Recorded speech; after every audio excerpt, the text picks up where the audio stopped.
everyone. Welcome back to the End of the Internet podcast. I am your host, Gonzalo, and if you found us, well, congratulations, you have made your way to the end of the internet. On today's episode, we are finally having our much-threatened Destiny episode. We brought on a couple of friends to talk about the franchise, the direction, the gameplay, the memories, all the fun and experience that we had playing this mess of a game. And here at the end of the internet, you will find the last word, if you will, on Destiny. I feel like this is a horse that has been beat to death over and over and over again and has justifiably been deconstructed and discussed ad nauseum over the past 5 years. But it's something that's just continued to fascinate, and it's something that will go down in history, in my opinion, as one of the greatest missed opportunities. We are joined for the first time by our friends Eric and Albert, who are core members of our fire team. They are dear friends of ours, and our schedules finally aligned. We had been talking about doing this podcast for a while, and we finally got down to it. Thank you guys so much for the support and for listening, and we are going to try and ramp up the production on these episodes, get them out a little bit faster. We have a couple planned on the lead up to Avengers, and we're looking forward to those discussions. But without further delay, here is our discussion on the video game franchise Destiny. And for one final time, eyes up, Guardians.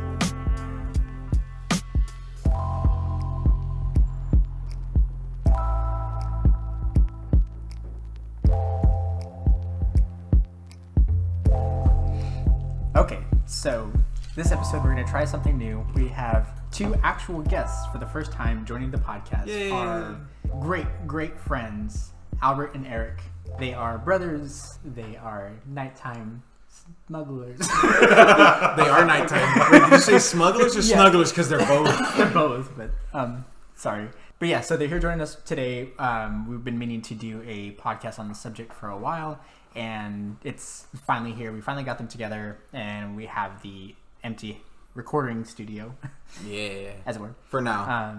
So if you'd like to, we're going to go around the room. You guys know me, the host of the End of the Internet podcast. My name is Gonzalo. I'm Marcus. Then we have Eric and his brother Albert. And today we're going to be talking about everybody's favorite first-person shooter, Destiny. This is an episode that, again, was something that we had talked about wanting to do since we started kicking around the idea of having a podcast. We always laughed and had a gleam in our eye saying, man, we're going to do a Destiny episode. Can't wait for the Destiny episode. Yes. So finally, here it is. I was trying to see how the recording would go with 4 bodies in the room, and I think we got a handle on it, but we'll see. I'm sure that being able to edit around some of the hiccups will really help. Do you guys kind of want to just kick off your initial thoughts? Like, Albert, what was your initial thought of the game? Did you play the beta? I did play the beta because I did pre-order the game. I had some reservations. I wasn't really a first-person shooter kind of guy, but I figured everybody's going to be playing it, so why don't I just give it a shot? And that's how I started playing Destiny. Yeah. Eric? I was not a beta player. You didn't even play it when it was free to everybody that last weekend? I don't think so, because I don't think I had my PS4 yet, and I didn't want to play it on my PS3, so I waited, and I just went off of the E3 demo, which was kind of a letdown after a while, but yeah. One of many that we will discuss. Yeah. Also, we'd like to say that we know that this is a horse that has been kicked to death and turned into glue, but it's something as gamers that we absolutely love. And one of the things, I think, honestly, that made me close friends with these 2 gentlemen across from me is this fucking game. So a lot of this is because it was really important to us. It meant a lot, and it shaped a lot of our friendships. We had a lot of great experiences, a lot of negative experiences. So talking about Destiny, I think it will remain, maybe to me, it's the greatest disappointment in video game history. But, I'd like to say, Marcus, what was your first experience with Destiny? Were you a beta player? I know, I believe I was a beta player. Yeah, we played the beta together. Yeah, we played the beta together. All I remember is when we saw it at E3, when they revealed this fucking world, and they were talking about it was going to be an open world game, it was going to be this big shooter, and it was the team that were responsible for creating Halo. Me and Gonzalo were instantly in it. We were like, oh, we're in there. I didn't really necessarily knew what to expect with an open world shooter. I kind of the first of its kind, really. I mean, I know there was a Borderlands and stuff, but I never played it. So got the beta. I thought the beta was fucking cool. I didn't have really any major problems with it. All I remember was playing the beta and going, okay, I'm ready. I need this game. And then you got the game, and it was like, oh, this is the beta still, kind of, in a weird way. But that was my initial thoughts and reactions was, I'm in there. Let's get this game. I'm ready. And I know it was my perfect excuse to continue to play games with Gonzalo. But, you know, if you've been listening to these podcasts, you know that fighting games are real big to Gonzalo, and they're, you know, pretty big to me because he loves them. I love them, that kind of thing. This was kind of a reversal. This was okay, now we're going into the shooter world, and I get to play a game with my best friend, but I'm more of the, like, this is my world now. Come with me if you want to live, you know? But we got to experience it together, and I thought that was fucking awesome. And I love sci-fi shit, so that was cool. Yeah, my experience was I got the last weekend beta that was open to everybody. Marcus and I played with another friend of ours, Sam, and we sat around. I had a fucking blast playing it. I never owned a Halo game because I never had an Xbox, any of the Xboxes. I never owned them. He played a ton with me. I played a lot with other people. But Destiny was the reason. The Destiny beta was the reason why I got a PS4. Like, I was like, okay, that's it. After this weekend was done, I have to play this game. Gathered all my shit, got my PS3, as much, like, another controller, as many games as I could, and traded that shit in so that I could pre-order Destiny. But I was super excited. Initial reaction overall was positive, right? We all kind of had the same dream and sparkle in our eye as far as Destiny was concerned. Like, a lot of the bare bones of the gear system and the loot system was like, well, it's a beta. So, you know, once we get into the meat of the game, it's going to be fantastic. Cut to day one. I went and I picked this game up, and Eric actually came with me to the midnight opening at GameStop in Flower Bluff. It's obviously a small suburb of the city we live in. But we went to a midnight opening. We got there probably, what was like 11, something like that. We just kind of stood around. Quite a bit of people out there. Yeah, there was a decent amount of people, but it wasn't gangbusters. Yeah. And I think that was the same day that the Winter Soldier came out. Yeah, because we went to Best Buy. Winter Soldier. Yeah, I picked up my copy from Best Buy, and you got Winter Soldier. Yeah, which was a lot of fun. But we were super excited, and you had joined me there. And so, Albert, when did you get your copy? Probably in the afternoon of the day it came out. Yeah. I think Eric came with me. I had nothing to do. And I got it at $25 because he had some coupons for me. Nice. Oh, yeah, I forgot. I gave him some badass coupons, this guy. Jesus. So I had actually pre-ordered at GameStop, but once he said, hey, I got, you know, you can get it for like $30 to $25, I was all right. So he didn't get screwed over as much as we did. No shit. You cannot talk for the next 3 DLCs. I think, were we living together by that time? Yeah. So I had digitally downloaded mine, and I think it was ready next day. I got the deluxe edition that had the 2 downloads. I had Dark Below and House of Wolves. That's right. Yeah. I almost forgot what they were called. I forgot they were sold at that time too. Yeah. Because they were at a discount. And who wouldn't want more Destiny, right? Yeah, no shit. Especially when we were so jazzed up about it. I know. So playing that game, I had never owned a first-person shooter. Ever. I rented Doom for the 32X as many times as my mom would let me. And did you never own Doom? No, I never owned Doom. Oh, okay. Yeah. I was just going to say, Doom. And then when we moved to Corpus, I rented Doom for the PlayStation as often as I possibly could. Ultimate Doom and Doom 2. But I've never owned a first-person shooter. And so getting Destiny it made me feel like I was part of, like Marcus had said, he was always playing fighting games with me because I'm a fighting game player. But I never got to own a shooter. I never had a 360 or an Xbox. So now I was like, I'm in Marcus's side of the pool now, and it's going to be a lot of fun. And at the beginning, it was. It was at the beginning. It was great. I mean, it wasn't even great. I think we were all just blinded. We were so... No, it was great for me. I wasn't even blinded. I think it was a fun, solid game. You know, like the first 6 hours. The story, fantastic. The quote unquote story. It was fun. Like going through it, playing the missions, doing all that. It was like every other open world game that we know now. It was after the story was done, after you completed the narrative and the campaign, then it was the grind. And it was that's when I started to see the flaws in it. That's when I started to go, what the fuck is this? Like, that's ridiculous. That's when it started to kind of show its ugly side. When there was a campaign to be played, when there was missions and there was something to do, I never had a complaint. I loved it. I fucking didn't give a shit. I started fucking playing it over, and then I would wait like, oh man, me and Gonzalo got to do the next part of the story today. You know what I mean? Like that was all fun. It was when that was done, and then it was like, okay,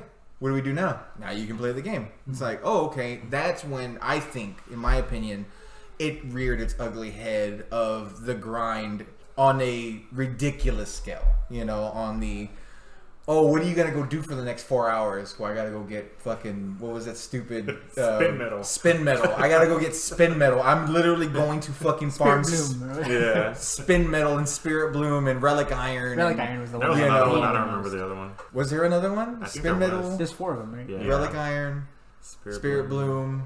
What's on the moon? Dick cheese. There you go.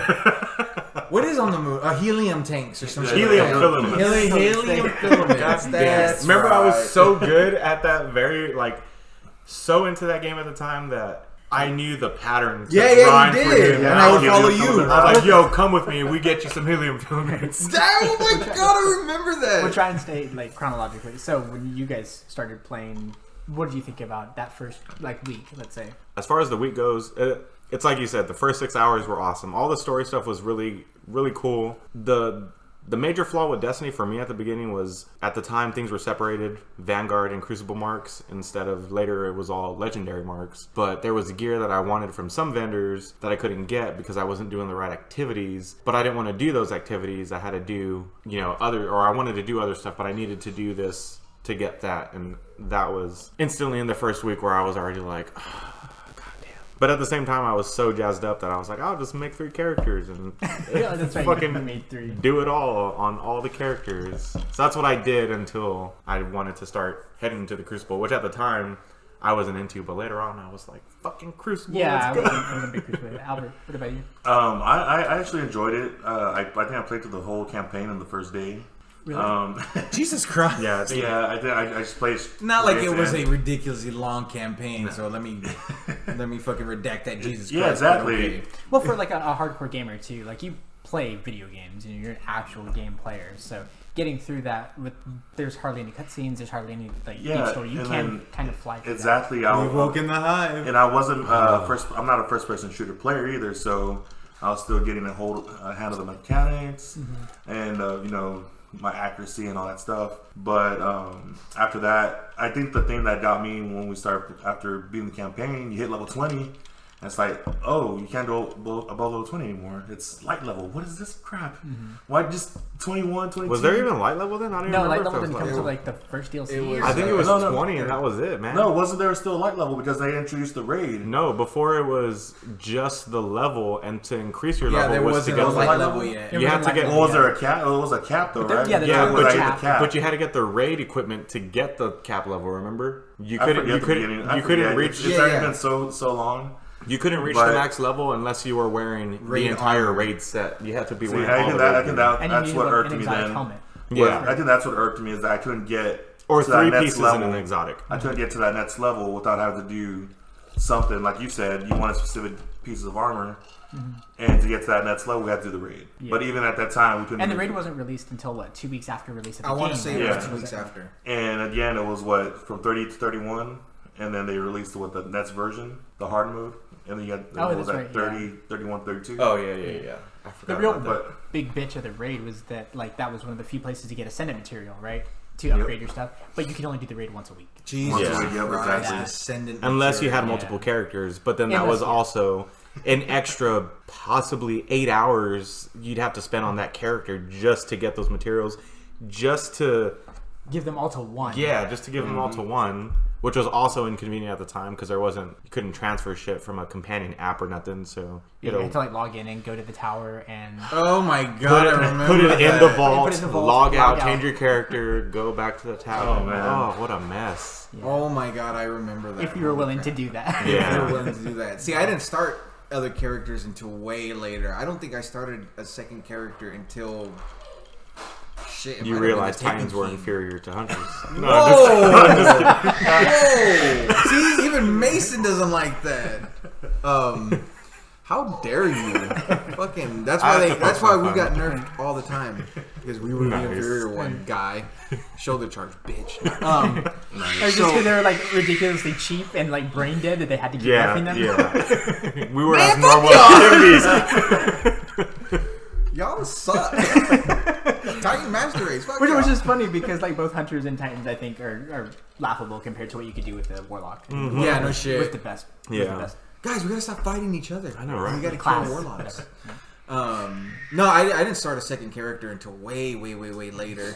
But yeah, I remember that. Like, I think one of the first strikes that turned me off about Destiny. See, what we will reveal in time if we get there, but I'm sure we will, is that we all were playing at a very grindy, like constantly logging in. We were all fucking playing. And then at some point, I know I was the first one to fall off. Mm-hmm. And that was because I don't think I could have wrapped my head around the grind of like justifying the amount of time spending on that shit. Yeah, like there was especially you. I remember you really getting screwed by the drop rate in Vault of Glass. Like I think you needed the helmet for like 6 times we did the raid, and you never got the helmet? No, I never got it. I didn't get that helmet until Vault of Glass was already irrelevant. Like, yeah. Then I got the helmet. I was like, "Cool, guys!" Like, now that we're on the Crota armor, yeah, exactly. That's exactly what happened. Like when I was going for Crota armor, I think we ran Vault of Glass just for fucking shits and giggles because we were so sick of Crota, and I got the helmet. and I was like, "Cool." I never even got the Vex Methyl class. Like I never got a that. Methyl class. I think I got that. I think Xur sold it once, and I think I bought it. And that was way later when it was no longer even relevant. Right at the beginning, he had sold some crazy shit. The Gallahorn. And just, hey, this is your thing that you can buy. And people were like, oh, I guess I'll buy it. And then realized it was like the rarest thing ever. Never sold it again. Yeah. I think he didn't sell it to like the last couple weeks of Destiny. And I never got a Gallahorn until then. I ended up like buying one of those and buying a Thorn, and it didn't matter anymore. Yeah. This piece of shit. Yeah. But yeah, so once I couldn't wrap my head around the idea that it was beneficial to create 3 characters and to run the raid with all 3 of them and to build up all that Ascendant to give to one character. I couldn't wrap my head around that. And I think that was one of the first and major stakes to the heart for me to continue playing it. So by the time that they addressed that, and we'll get into that later, but by the time they addressed that, that's when I started coming back. But so we're all playing it for, a good fucking couple of months. And then I was the first one to fall off. Because I was just like, this is fucking too much. Mm-hmm. Like, I wasn't able to help in the raids because I was too low leveled. I wasn't fucking doing anything, and when Iron Banner was a thing, and like your fucking power your light weapons mattered in the Crucible. So I was just like, you know Quote what? unquote, that first Iron Banner was broke as fuck. Yeah. Oh my god, yeah, seriously. So I was one of the first ones to fall off, and then I would watch these guys play, and I remember being so jealous because I was like, oh, you guys are strong and this and that. I couldn't dedicate that much time. And then it was so funny because I think didn't they have like an app or a website where it was the Destiny, like how much time you spent in Destiny? Yeah. What was that? It was on Bungie. I think it was the Destiny, like the Bungie app. Yeah, oh, it was? Yeah. It was before Ishtar Commander. Commander was the first to introduce. I thought there was a funny one though. It was like Time Waster or some shit. Where it was oh like, yeah, I think there was a website. That? I'm sure. Yeah, when we looked on Yeah. Google. Yeah. Yeah, and I was like, I spent 600 some odd hours on Destiny. I was like, that's when we found lot. out about my legendary 187 hours just on my hunter. We focused on that number, and then like months later I realized, man, that number was just for my hunter. That wasn't even so for my warlock and my titan. That was and part of crazy. that grind was like one of the appealing things to me because I had never played an MMORPG, right? This was supposed to be a first-person MMO, and I thought that was really cool. I was like, you're gonna grind, you're gonna find materials, you're gonna build up this character, and you're gonna play this fucking character for 10 goddamn years. I'm way into that. And I never created another character. I played one fucking idiot, and I never joined a faction, and it was just, that was it. That was the character that Which I thought was so funny that you never joined a faction. Yeah. I remember like you getting upset with me, like, but why not? Why not just join a faction? Like, don't fucking. I didn't even care. I started making a lore for him. Like he was like on the path to like Dredgen Yor. Like he's a lone freaking so guardian. that was part of the fun, right? Is that like so there was a period where eventually most of us had fallen off, but Eric and I were kind of left to do what the fuck ever we could do to have some fun in this game. The hardest core, I will say. And I will always congratulate you guys on that shit. That was awesome. And that was, like I said, again, like Marcus and Eric had been roommates before. I knew who he was. We were kind of cool. But it wasn't until Destiny that we became friends, I think. You know, like we played fighting games together. Me and Jeff? Yeah, and Jeff too. I didn't quite fall off that early though. No, you were past us. Yeah, so, and me and him were spending time like jumping the helm doing out. nothing. Yeah, finding things to do. And we were like, oh man, let's jump the helm out. And like, oh, fucking, was it Blade Dance Across? Yeah, dude. And then we progressed to like not using the sparrow. We're like, let's see if we can run and jump the helm out. And then go, yeah. So I'll never forget that. I remember going into your room. It's like, what are y'all doing? It's like, we're jumping the Hellmouth. And I remember this. We're like so excited. Is that a quest? No. I remember this disgusting feeling of fucking horrible. That's what y'all are doing? Yeah, that's what y'all are doing. Fuck this game. Y'all playing soccer in the tower? And then, but yeah, like coming up with our own reasons to be on. But that was a game that like I at the time, I liked the grind. I liked the idea of like, okay, I'm going to go and farm this material so that I can upgrade my character. And if the drops and the loot system wasn't as kind of fucked and buggy as it was, I would have enjoyed it a hell of a lot more, you know? And I was forcing myself to play a lot, and I knew the spots were like, oh, I'm going to go get my bounties for the day, right? Yeah. And it's like kill 20 hive. Oh, well, there's a plethora of hive here. Yeah, if you go to like on Earth, you know, at the Cosmodrome, and you go right down there, there's those two fucking yellow hive. Oh yeah. There's 2 or 3 of them in that one room. You just go in there and you like get your kills for the day or whatever. And then everybody knew you go down there and be the 7 fucking heads down there. Yeah. And then you get pissed off like, son of a bitch! I just needed one more. You fucking Get out killed of me. here. So that became like the schedule or whatever. Even I remember that. going into a certain mission where you wake the hive. That was always one of the bounties. It was like kill 50 hives. So it was like, I'll just let those thrall come out. Just that was with your heavy machine gun, which was super beneficial, by the way. Fucking Bungie. Just got my bounty down. Zombie apocalypse, right? That's the one that I had. I think my routine ended up being after a while was just I'd get on, get my bounties, do my bounties, get the Crucible bounties, go do Crucible for the rest of the night, and then play with y'all. Yeah, that was okay. So the Destiny routine, I would log in, I would immediately go to the tower, go get my bounties, see what they were. If it was kill thrall, I would load up that mission, fucking run through that a couple of times, finish that one. If it was kill fucking fallen captains, go to the Cosmodrome, go to that one, snipe the fucking 2 up there, go down, run around, get spin metal, come back up. They've already respawned. If it was kill hive captains, you go to the Cosmodrome, go to the bottom, kill them 2, run up, go get spin metal, come back. Like, yeah, that was fucking awesome. There were apps that were developed that were like public events. Oh There's my public God. events in this area within 5 minutes, you know, and like Jeff was the first person that I had talked to that was like The public you know, event like, tracker. there's a public event in 2 I had minutes that. on this side of all of those like the moon, like the shores of time. And all, they had certain areas like, oh, there's gonna be one at shores of time. Cool. Let's get over there. And give you the probability of which public event it would be in certain areas. When it advanced. And it was awesome. Even like this is kind of a deterioration from like the gaming aspect, but like even the people that made that app were like super. They had to be super Destiny sweaties also for them to be like, oh, they released a new DLC and it totally fucked up our algorithm. But give us 2 days and I promise you we're gonna be back. And it was like on point. 2 days later, it was like, yo, this shit's back on track. Let's go. Dude, I remember. Okay. No, go. Well, I just remember that like part of like that schedule that we had, right, was that every Tuesday I'd get out of work at 8 o'clock and I would rush home because Tuesday was the restart of the week, right? So you could do the raid, you could do the Nightfall, and man, we had to get in there and do the Nightfall. And I was like, man, I hope Eric hasn't done the Nightfall yet because I have to do the Nightfall. There I am running with that stupid glow on my head already. It was the amazing glow. How dare you? Yeah, it like doubled experience or whatever. Yeah. So every bounty meant so much more, and you had to do that night. But like it felt challenging, which I loved, and then you got to be with your people. But also like it was so fucking worth it, you know. And when you died, that shit kicked you out all the way back to the fucking load screen, which I love. Like that, like I think.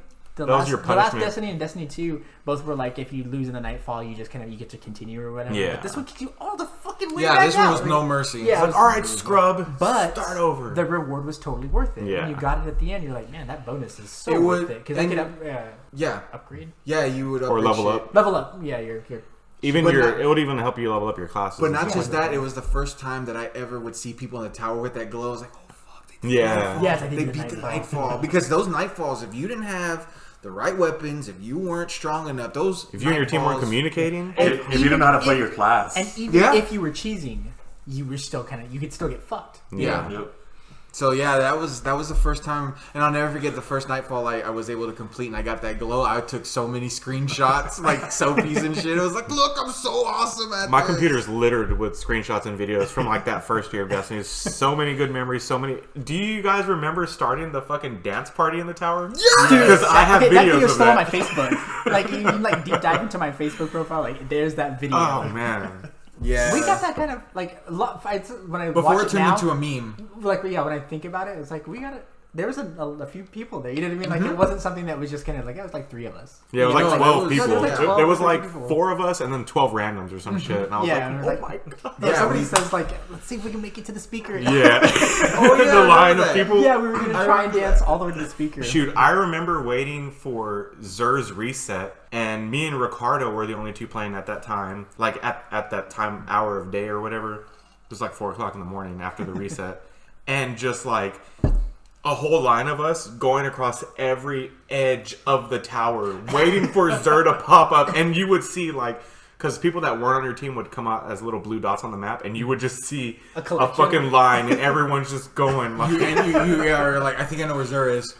Yeah, you see where there's 72 heads are. Yeah. Like, And that was the other thing that they came out, like, I remember I would go on Facebook, or not Facebook, I would Google search, where's Zur today? Yeah. And then You know, find out you where get he was, PSAs and then I would on put the the Facebook PSA, group. today, Hey, Zur Zur is, is- and This then is I what would he's even selling, put a guys. breakdown. This is what he's selling for Hunters, and I for remember, Titans. when did Zur come out? Was it Friday or Saturday? Friday. Fridays. Friday? Dude, I would get up right first and crest in my eyes. I would Yes. just like I just like, reach for my What is he controller. selling? Yeah, and I'd turn on my PlayStation, and then I just I could barely see the screen, just enough to manipulate the interface, and then get to like, what is he doing? I remember I was so into it. I remember I was working on the base, so I was already waking up around 4:30 because we had to get to work early. I would wake up even 15 minutes earlier than that to turn on Destiny, to go get the Zur, to see if what he had, to buy whatever he had, then turned it off and went to work. So when I came home, I already had it. Let's go. Let's fucking go. Let's do this. Oh my god, that was so good. I was a closer on Friday night to my last job, and so I was just like, yeah, fucking crest in my eyes, everything burned, everything hurt, but it was my controllers right next to my bed, turn it on, where's her? Yep, that was fucking great. I That was lived awesome. and breathed Destiny. Like I was not working when Destiny came out. Oh yeah. I think the second stake in the heart for me was even when I was still playing before I started to fade out.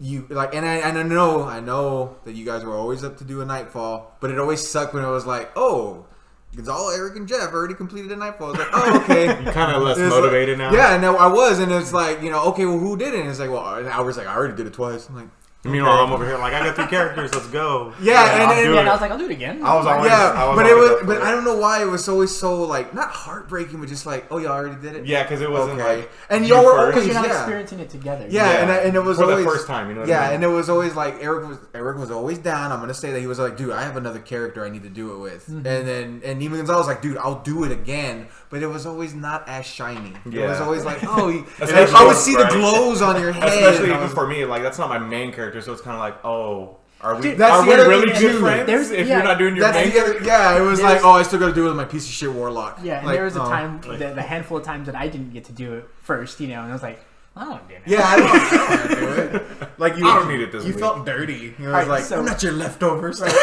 Before we get to the first DLC, what did you think about the raid? I think it was I'll let you already. go first. go. Shoot, I think the first time I can't remember who I did it with. I don't know if it was with some of y'all, or I know it was with some of Ricardo and his buddies. For sure, it was me and you. You know what? I think you did it first with Ricardo and them. Yeah, I think I fucked all of y'all. You Yeah, 'cause- did. well, 'cause My you, bad. you would be up late, and Yeah. Ricardo and his buddies would be up late. I mean, I wasn't working, so. but I all I think had to do I ended was up joining do like the week after, and And I don't think we completed it that first day. The- You want another drink? There's no fucking way. No, you yeah, completed Yeah, the I don't. raid. I don't think No so. fucking- oh, you know what? Because y'all did it the week it came out, and I waited till like the next week after everybody beat it. Yeah, I think it was probably not until like a month after it came out before we beat the raid, or at least I was on a fire team that Yeah. beat the raid. There's no way that like that happened. But I definitely thought it was interesting and challenging, considering that we had to work together. We had to coordinate everything. Which I thought was a lot of fun. That was the appeal to this game that I really found just so fun, is that I got to talk to my friends, and we had to coordinate. You had to try. You had to make an effort in order to conquer this thing. And that's what I had always wanted to do. I wanted to hang out with my friends and tackle some video game problem together. And I got to do that in Destiny and the raids. Yeah. Which is so much fun. And that was something I had been used to playing you an MMO. Final Fantasy 11. Final Fantasy 11 for a little over a decade. So I was used to doing high level stuff like that. And we would only be able to communicate via chat. Which is a little more difficult, but we had to get our strategy down, but they made it so work. much easier doing it over chat. And Albert, like you said, it was a good point. Is that to know how to play your class, to play your character, Exactly. is super important. I think with Vault of Glass, with Crotazan, those were all great. I think the only one that I ever felt that was the most truest, like, dude, play your fucking class right, was Taken King. That shit never felt. I know I'm jumping out, but I'm just saying that was the first time that I ever really felt that, like, holy shit, play your class. But going back to, so the third and final stake in the heart for me was when we played Vault of Glass. And I couldn't get it through my head, and even to this day I still couldn't get it through my head, that I wasn't as a character strong enough. So the more I died, and I've always felt like I was holding everybody back. I was like, dude, what the fuck? Yeah, like, Marcus is down. You'd rush in. And that's because you were just- an important character we needed for Weapons of Light. Exactly. Yeah. So, when I was constantly dying, even when I was trying to play safe, even when I was trying to, like, no, I'm not strong enough. Let me hold back. Let me stand next to Gonzalo. Let me be next to Eric. Like, I'm going to support you guys. Like, the one thing Destiny taught me, the one thing that I really learned was that I do like playing support. Yes, I'll run in. Yes, I like to be a tank. But when it comes to a situation, I like supporting characters. If you need a gun at your back, I will be that fucking gun. So when I couldn't do that, and I was always the first one down, I always felt like I was holding everybody back. And I'll never forget, like, I remember y'all telling me, it's like, you're just not strong enough. But I couldn't get that through my head. I wasn't strong enough. It's like, no, maybe I just suck at this game. I am strong. Like, yeah, personal thing is like, no, I mean, like, level-wise. Yeah. I know you got the willpower, man. Right. Yeah, Your character. And that was my biggest problem, was that I could not wrap my head around the light level or the gear level or whatever it was. I didn't have the best weapons. Also, it wasn't fair to you to begin with, to be getting those drops and shit. So, which was another issue of Destiny at the time. And Destiny had, like, an optimal way to play that game, right? And if you didn't want to adhere to that schedule, then you were fucked. Exactly. And you literally had to play all the time, like me. Like, it almost became a second job, in a weird way. Yeah, it definitely had to. Like I said, like the way that I've talked to friends about other games, and that the game doesn't allow you to express yourself how you want to. It makes you play the game how it wants you to play the game. Like Marvel 3, I think, suffers from this. Like, you have to play that game a specific way. Yeah. It doesn't allow you to play the game how you want to. That's why I stopped playing that game and started playing more third. Anyways. Yeah, but Destiny is a lot like that. Like, if you were not willing to adhere to a very specific type of gameplay style, then you're going to get left behind. You're going to miss something. You're going to be ready for the next The people that game. benefited were people like me that weren't working, or people that made their living off of streaming these games or covering these games in their YouTube channels. You know what I mean? Because their job was to play these games. People literally got 24/7. rich talking about Destiny. Yeah, It was so popular that videos about how bad Destiny was made them rich. Yeah, no shit. So I think that was one of the major final strikes, because I'll never forget that first couple of times we tried to play Vault of Glass. That I just felt so shitty. Like, I was like, and I think that's what was my final, like, I'm just not gonna play this game anymore, because I'm gonna go back to Halo. Fuck this game. And I knew it. Like, I could feel it, because I know Marcus so well that, like, when I think it was probably like one specific time that we were playing, and he was like underperforming. I know exactly what spot you're talking about. And I was just like, it was right after the Oracles. God damn it! Like, he's not getting what he wants out of this game. He's not being able to play it the way he wants to. We're gonna lose him. I knew it, And then slowly, I remember asking him one time too, like, "What are you running, Blessing or Weapons of Light, or what are you running on your Titan?" And he was just like, "Well, I don't fucking know. I'm running a bubble." And I was just like, "I know, but Blessing or Armor or Weapons?" And he's just like, "Well, I don't fucking know." And I was just like, God damn it. But it goes from what you said. He couldn't play the game the way he wanted to. He needed to play the game the way Destiny structured it to be played. You know and what it wasn't, and we'll get there, but just a little beginning. And it wasn't until I came back when they started to really refine their mechanics.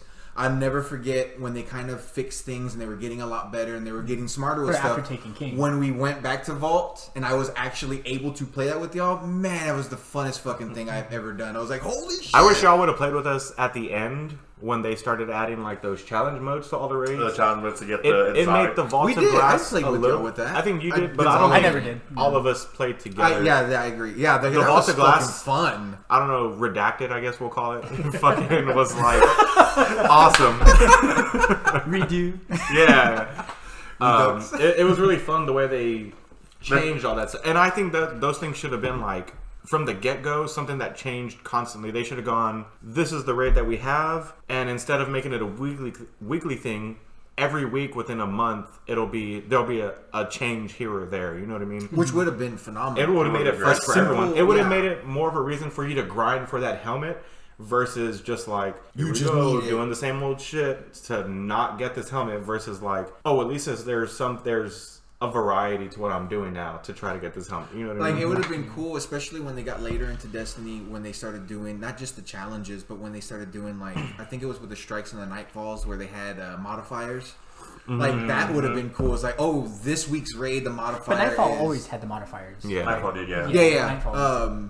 That would have been cool if they added those to the raid. Like, okay, this Right away. week, Yeah. this, like, oh, fucking all arc weapons are going to do double I mean, damage. the, Like, oh, the raid shit. should have been the cream of the crop. You know what I mean? So they should have. Had everything first. Yeah, everything that had been implemented, basically everything should have been a stepping stone to like, okay, so you can do bounties and you can do the story mission and these have different elements. And then you can do strikes, which also has a different element. So if you can accomplish all of this, try the raid, which has all of these elements Combined. into one. You know what I mean? But they kind of failed at doing that. Well, I think, and this might just be a complete, utter assumption / excuse, I feel like the reason they didn't do that with the raid is because the raid had already been set in stone of a, like, oh, this is kind of, like, for the strong-willed. Yeah.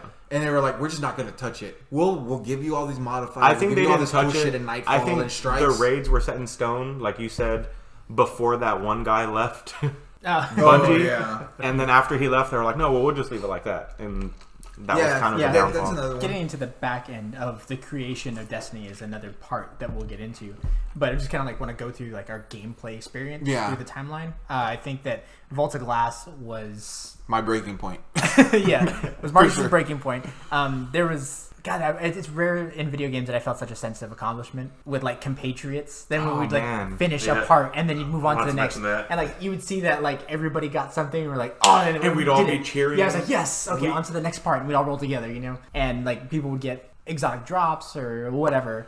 But just to know that we had cleared this one section and we were on to the next section of the raid, we were one step closer to Atheon, we were one step closer to finishing this fucking thing, and I could go to bed. You know what I mean? It sometimes took so long that's what it turned into. Quick which is question: What was the time frame between Vault of Glass and Crota's End? Was that like a year?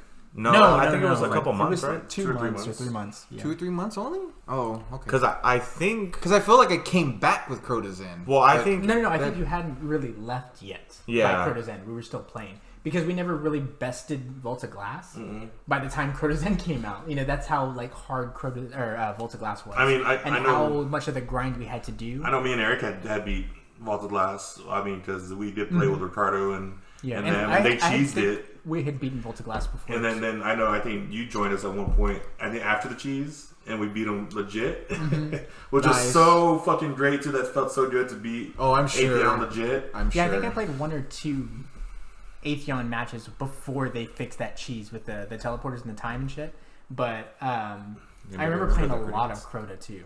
Crota's End was. Did y'all ever knock Atheon off the platform? With No. The Warlocks? I think we were a part of that, right? Yeah, before it they was like cheesed that, and then people realized how like basically who got sent through time. Yeah, that was when That we was all, something that they and that was fixed too. great for us because we like We knew who had our was set shit back set. there. And I think that was kind of a fuck up on Bungie to change that because you know they wanted people to be involved in this game and to form a sense of community, and that's what we had done. Okay, well these 3 people excel in going and getting the shield and killing these people and coming back out, and we excel in guarding these gates. And then when Bungie changed that, it kind of fucked up the whole dynamic of that last part of the raid. You know what I Yeah. mean? Everybody had to get And good. it was almost difficult for no reason. Yeah. You know, it wasn't difficult for skill. It was just kind of like, well, stop figuring things out. You know? Yeah. know your role. Yeah.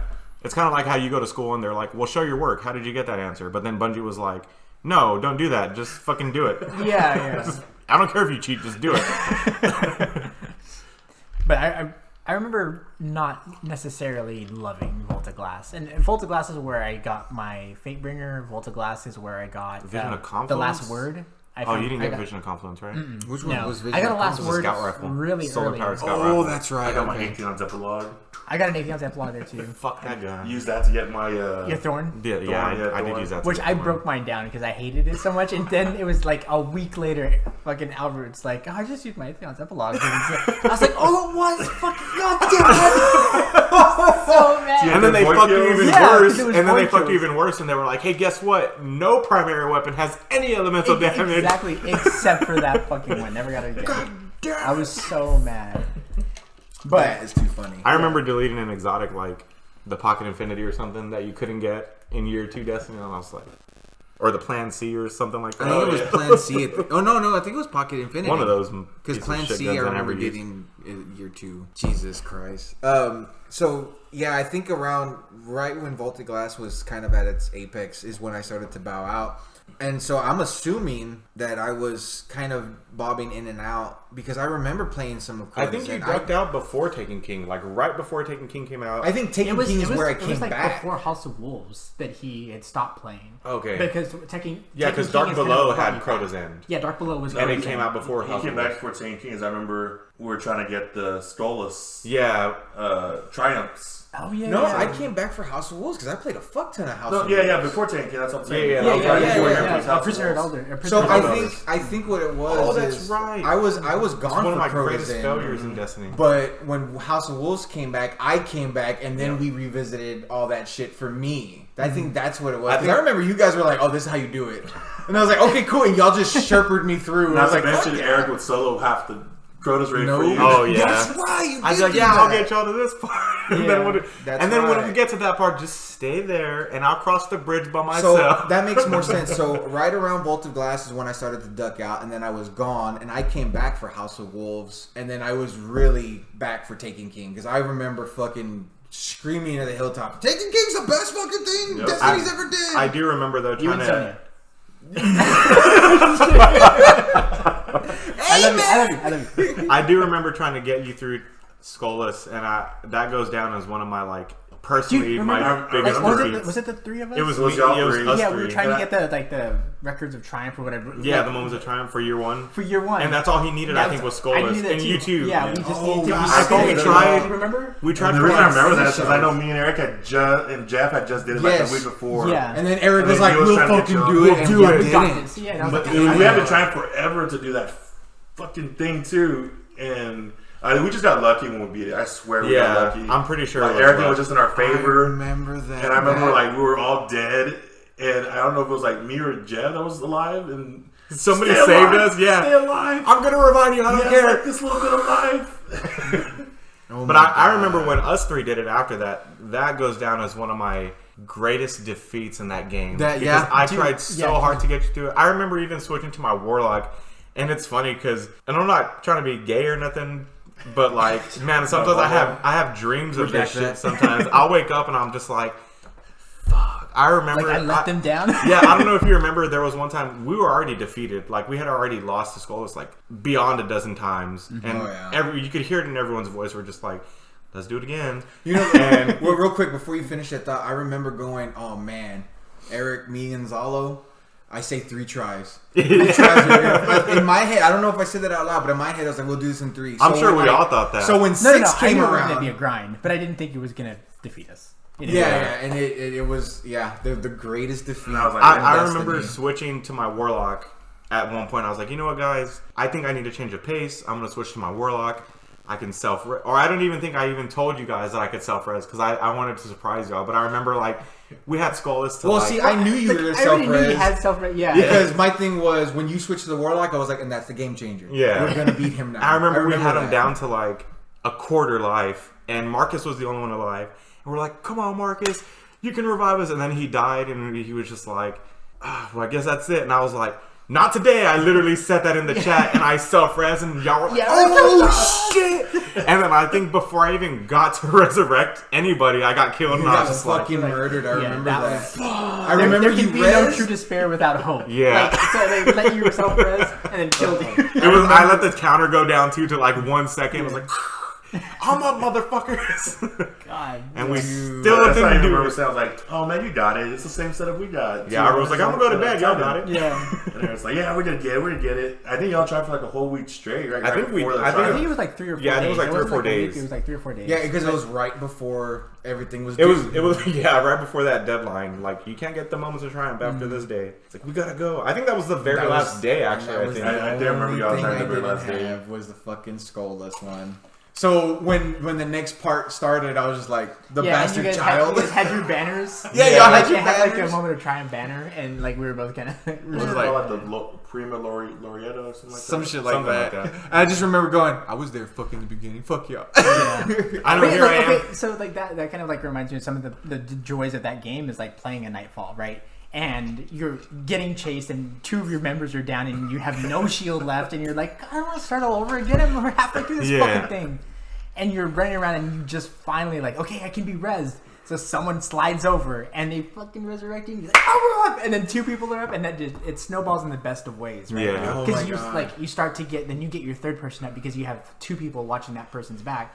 And now 3 of you are back, and you're all so like you didn't die on the Nightfall, so you have this like new sense of energy. Yeah. Like Oh man. fuck I've you. never- It's like You know, Superman being hidden from the sun, and then the sun comes Yeah, out. yeah. We just I remember. The hand goes up, the finger extends, and then the little beam of sunlight touches the tip of his finger. It's like, And that was the Everyone great knows thing they're about fucked. Destiny 2 is because there was so many moments like that. It could have been any strike, you know what I mean? Depending on the week or shit, I remember any Destiny fucking 2, me, raid. Mark, and Albert had a fucking moment like that, but we'll get there later. But that was... That sounds boring. fucking hate. It's so real with this guy. But yeah, that was... And that's what kept me coming back. Like for a game that was That as thin as it feeling was. was Yeah, so it was good. that Before we go we on, made the interaction. are you playing Destiny 3 if they make a Destiny 3 or I'll have to see it. Like I would I have would to see see it. the Especially now plan it's and the Bungie team owned and- only. Yeah, I'd be really interested. It's I want to love Destiny. Like I wanted to love Destiny 2. I love the world of Destiny. Yeah, But I'm fine without again playing because the we game. were doing the deep dives because we had Yeah. fuck all to do in the game, reading the Grimoire cards.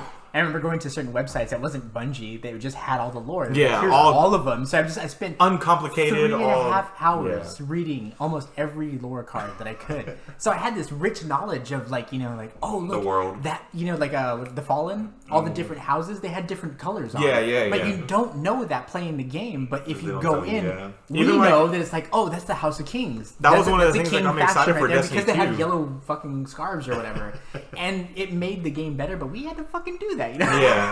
like It's a lot more effort. Strike than you one, needed to. Bungie. Strike. That's one fucking of the one. reasons that got me into Destiny 2 was like, I see a falling character wearing fucking purple. What the fuck is that? They haven't discussed Yeah, this yeah, in the exactly. lore. You know what I mean? What That's how house they got is me this? into Destiny 2 was like, they're expanding on the shit that I love about the game. You know what I mean? Yeah. Because it's really not the game that I love. I love the first person shooter aspect of it because before Destiny, I only played Modern Warfare 2. And we played that for like Yawn. I'm just kidding. hardcore. We played that for like 2 months straight. Something like And that. then after that, like my cousin would not stop beating the fuck out of me in that game. So I was like, yeah, That's always stopped. I beat him in fighting games, and I can beat the first level in Super Mario Bros. And he can't. So like, fuck Modern Warfare. Jesus Christ. he is crippled when it comes to Super Mario Bros. It's insane. Which, by the way, he played Destiny with us also. Our cousin. He did play Destiny. Oh yeah, he did a couple raids with us. Who's Eli. Eli. Oh yeah. Young Lucifer. Yeah. Young Luciferi. Yeah. I don't remember how he said it was supposed to be pronounced, but I don't know. I called him a furry because he's my cousin. I like to pick on him. Nice. Shout out, young Luciferi. That's definitive now. So moving from Year fucking one. that last So the then first we got into raid. Dark Below, and Crota showed up, and that was a raid. Like the big draw was that it was a new raid, right? There's like 4 story missions or something. Nobody gave a shit, Yeah. but it was a new raid. Right? Yeah. I Crota was coming. And I would that's all play we the cared story about. missions when y'all weren't on, because I was already so done with it, and I was like, well, let me see. And I was like, fuck this game. Yeah, I got and so that made bitter it with worse for you. I got so bitter with it. I was like, fuck this game. and we were already so like used to the Destiny Layout. way, like the way of stories. I was like, oh, of course, there's nothing here. It's Destiny. Like that's not the point. Yeah, we're just waiting for the raid market. But Crota, like I've never experienced. I'm sure tons of MMORPG players have experienced this. Tons of other video game players have experienced this. But I've never experienced a more broken, fucked raid than Crota's End. Like before, they had to go in and I think they patched it twice. Like, that game was that raid was fucking broken. They tried so to many make exploits in that. They tried to make it teamwork oriented, Even more so. and it was like broken because they tried so fucking hard. You know what I Dude, mean? the best thing ever is watching the fucking Crota's in raid glitches, or like there was the one with the Crota where he was doing shit that he wasn't supposed to be doing. Oh yeah, Surprise, motherfucker! Yeah, exactly. I love those things. Those are the He would best. like go into the crystal room and just be like, Dude, when he would go into the room where he wasn't supposed to be, it's like, fuck this game. or when he would be like, I don't know if you've seen the videos where they're like, he's down there, he's just standing down there, and then all of a sudden he's on the right as well. They're like, what the fuck? Like, Oh, where he was too. Yeah, that was. And there was like a lot like with the bridge area and The like bridge cheese. Yeah, that you could fucking cheese the bridge. You could do like That's Eric.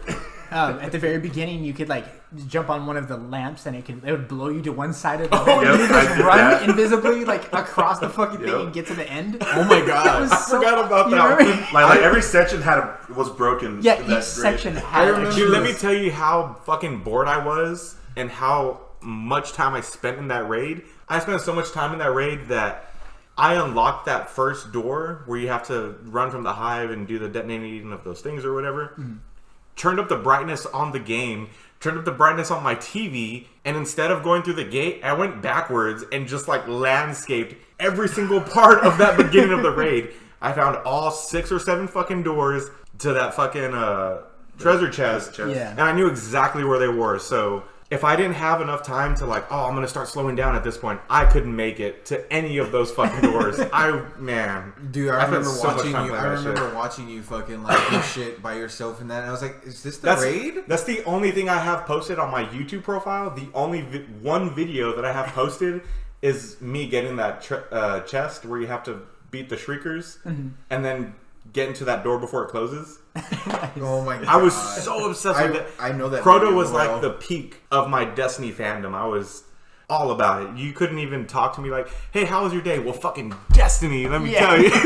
So, also, let me add this podcast watchers, listeners, whatever. Let me also throw this in there. By this time, when we were hanging out, we're all fucking like BFFs and shit. We'd go out to eat, right? So I'm like, oh yeah, let's go to fucking, Acapulco. Let's go hang out. And we'd all sit there. And as soon as the chips came out, the first thing out of everyone's, and keep in mind, I'm already out of Destiny. I'm like, fuck this game. I hate this game. The first thing out of everyone's mouth was fucking Destiny. Let's spend the next 2 hours talking about Destiny, and I felt so heartbroken because are we eating real fast so that we can go play Destiny? yeah. And I would listen, and I was like, I don't know what y'all are talking about. I have no who's Crota. We got so sweaty about it that like we knew the names of the guns and the armor and their lore. Yes. Yeah, And, like, even if we didn't get their gun in the game, we knew the lore about that gun. It's like you know Crux what and I mean? Crota. Like what the Yeah, fuck is or that? like what people were using. you know? Yeah. And I remember trying to get through Crota's End solo, and I got, I think, to the bridge, and then Jeff just joined me, and I was like, "Motherfucker!"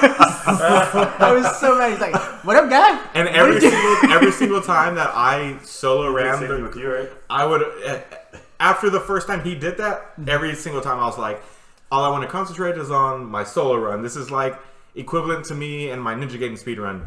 Nobody can just jump into my Ninja Gaiden speedrun, so private, sorry, Jeff. Nice. And he'd like spam me with chat invites like, yo man, you're on Destiny, what the fuck? Like, yeah, I'm soloing Crota, bro. Back off. It felt like we were so into Destiny that like it superseded like etiquette. Right, so a lot of times if I ever saw anybody online, I started to get into my PS4 and stuff. I would like, hey, do you guys want to play?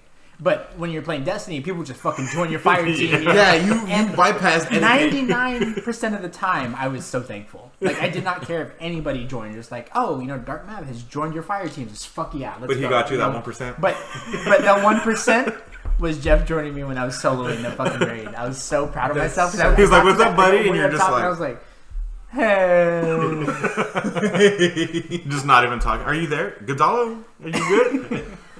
You're just He's making a like- face at he's the like screen. teabagging me, and I'm just like ignoring him.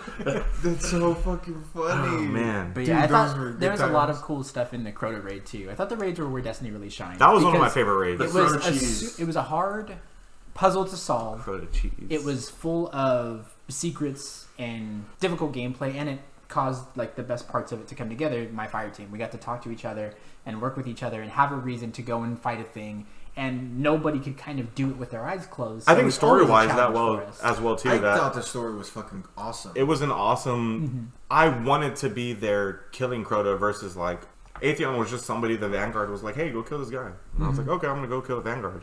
But Crota was like, okay, They got beat. he We have killed history. 5 out of 6 Guardians. I'm going to get revenge. No, You know because what I mean? what was it called? The Calamity or the Collapse? Was it called the Collapse? I don't know. There was something where there was an initiative by the Vanguard to like, we're gonna take the fucking moon back. Oh, and they yeah, sent yeah, like yeah. 6,000 I forgot what it was. Guardians, and Crota laid waste to Yeah. every one of them, and that's when the Vanguard was like, the moon's not ours anymore, guys. So no more. Nobody go there. Nobody There's- go there. Yeah, that's why it's abandoned. Do you And so we remember- went there to kind of like take it back for the Vanguard. Do you right? remember when we first started playing Destiny? We were like, I bet you there's a dragon in the moon. Remember that? Yeah, because you had pointed out that there was like a dragon floating on Venus. Yeah. and Yeah. someone in the beta had found a weapon that was called like the Dragon Slayer or something. They're Something "Dude, like there's that." dragons. And the in fucking Ahamkara Destiny." were They were actual officially labeled as dragons. Yeah, I was. Yeah, I'll and I never was forget like, that. I was dude, like, there's And have we had a in the dragon moon. yet? Bungie? No, Not yet. They're saving Dude, it could for you Destiny imagine 3. that? that would A be space fucking dragon? awesome. The Dude, Avatar I coming don't back. see like why they can't like if all this information's out there, why not they just take that information and go, okay, that's the lore. We're Yeah, gonna quit use. trying to make new stuff and look at the stuff you've already built and go, well, why don't we do that? We've had a dragon appear. Let's make a dragon appear. Let's let them fight a dragon or fight to protect a dragon or fight with a No, dragon. we kill dragons. I don't give a shit. right? We don't protect them. I want to see a fucking dragon. But it was cool. Like I like that. We got a worm. I like That was a that joke. the raids were always at some place that was on the map that you had to go to regularly, right? So whenever you went to was it Venus where the Volta Glass started? Like you could drive or like drive. Yeah, Your well, Sparrow. yeah, your yeah. You Sparrow. ride your Sparrow around there. You would see the and, entrance. and you would see it. Yeah, it was right there. Like, oh, Yeah. I have to get it Spirit. And Blooms you or could, I whatever. think, technically but get into it's it. right over there. You You know? could glitch Yeah. into it. Yeah. You could. And you every so often you'd see people starting like, oh, they're Dude, they're yeah. starting And you the would raid. help them, Yeah, like, you just run I there, would. fuck these guys. Yeah. Like it was one of the coolest sense of video game community because That- I would yeah. never go in there to like shit on them, like the other gameplays, the other players. I would go there to shit on the computer. I was like, oh, there's like they have a 6-team fire team set up. I'll just be number 7. Yeah, and or- just start killing. these Or like fucking in my things. case, it'd be like, oh, these guys are trying to 3-man the vault. I'm gonna help them get in. Yeah, and then yeah. even sometimes they would send me an invite, but I'm like, I think you guys should do this on Dude. your own. Yeah, it's like, you I don't helped do y'all it, get in. but I'll help Now you. do I'm not it. gonna lie. There was times where I would see someone start a raid, and I would help them. I would stay at a distance, and I would pull out a scout rifle, and I would just pick off Vex Yep. and shit. And then when they would go in, I would wave to them. I would Yeah. do a little salute. Good Good luck, luck, fucking guys. EXO. Every now and then when I was like super bored and like none of my guys are on, when they were doing that, I would just glitch in and then just like dance and stuff. And then I'd come back out and I'd like kill a goblin and be like, all right, later guys. Just Yeah. like leave And the planet. For a game that's as like empty and broken and fucked as it is, like there was so much sense of community there, and I think a lot of it was us against them. Right? It was us against the system. Yeah. It was us against Bungie. Us against Activision. Us against the fucking characters or the bad guys. But like a public event, man, that would bring people together. you know? yeah. And people would seem to genuinely be And having people a good would time. revive you and shit. Like, Yeah, fucking strangers and Dude, stuff. that was Like, the oh, we best. got it, Because if there yeah. wasn't a public event, sometimes you'd be dead and you would just see like somebody would specifically run over your orb, which in your view would be the camera of them just running and then just Yeah, Passing and by. you'd be like, you fucking asshole. like and Shit. turn your camera around like thanks guy, watch them running away. But when They there would was go a get the public spin event, metal that you were trying Yeah. to go get. You're like, you but son when there of was a bitch. public event, they'd be like, we need all the help we can get. I'm gonna help you up, Guardian. You know what I mean? And Like, it got to a point, where we're all Guardians, right? And you didn't want to just like resurrect yourself because you'd be so far away from the public event.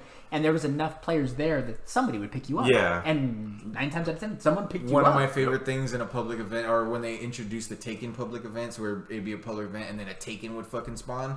I would love when someone would die, I'd fucking run, slide, fucking hit a bubble around them, resurrect them, and it's like, I got you. And they would pay you back. At some point, if you were taking damage, they would do something. they do a help super you. or something. Yeah. Fucking Wipe Golden off Gun or something. I did my knife thing from Destiny 2 because I love that shit. It totally beats Golden Gun. I'm sorry.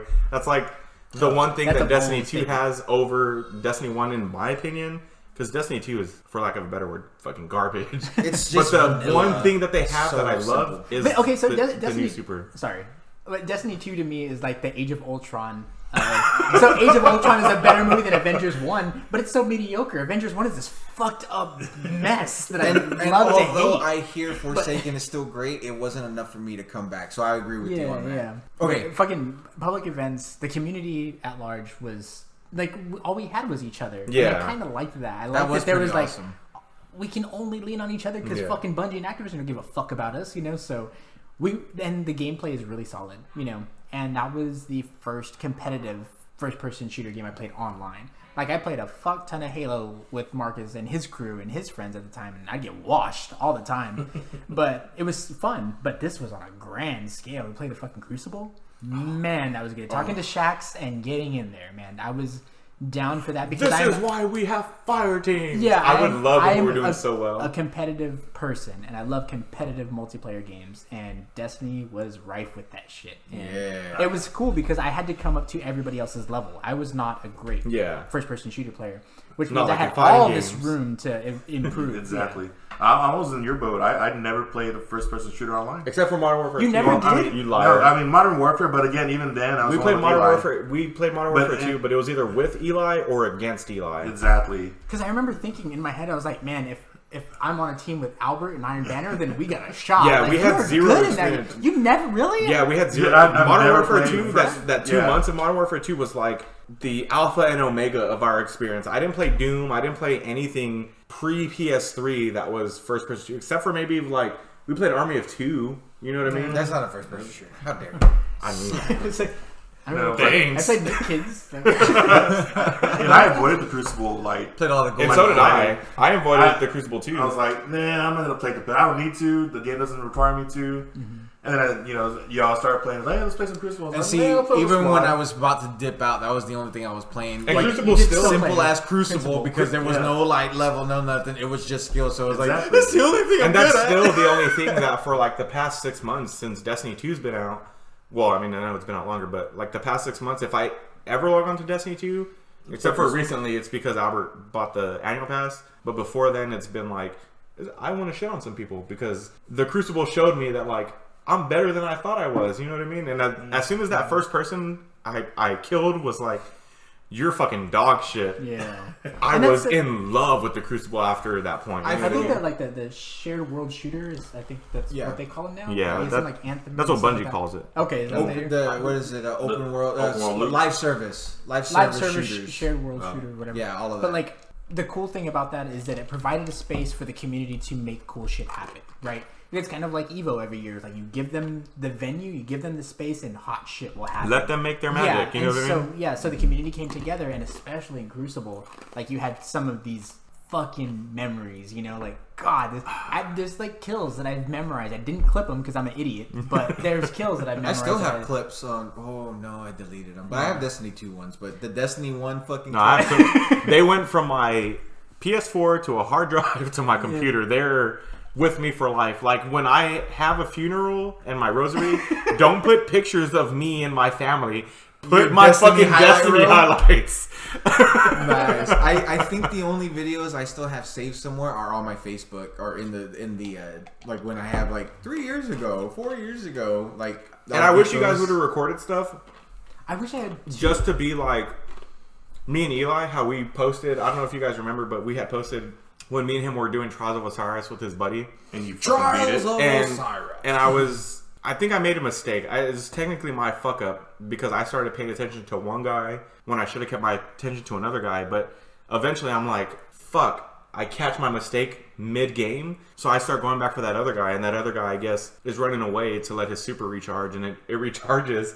So he's chasing me, and I jump backwards, and we're both in the air, and Eli posted his view, and then I commented posting the same video, but from my view. That's cool. Man, I That's wish cool. you guys had recorded just for that, because from my view, it was this guy chasing me, and I double jump backwards, and I'm falling, and as I'm falling down the air, he does the Fist of Havoc, so he's like this. Coming down on you? Coming down, and I'm in my head, I'm just like, I'm fucking dead.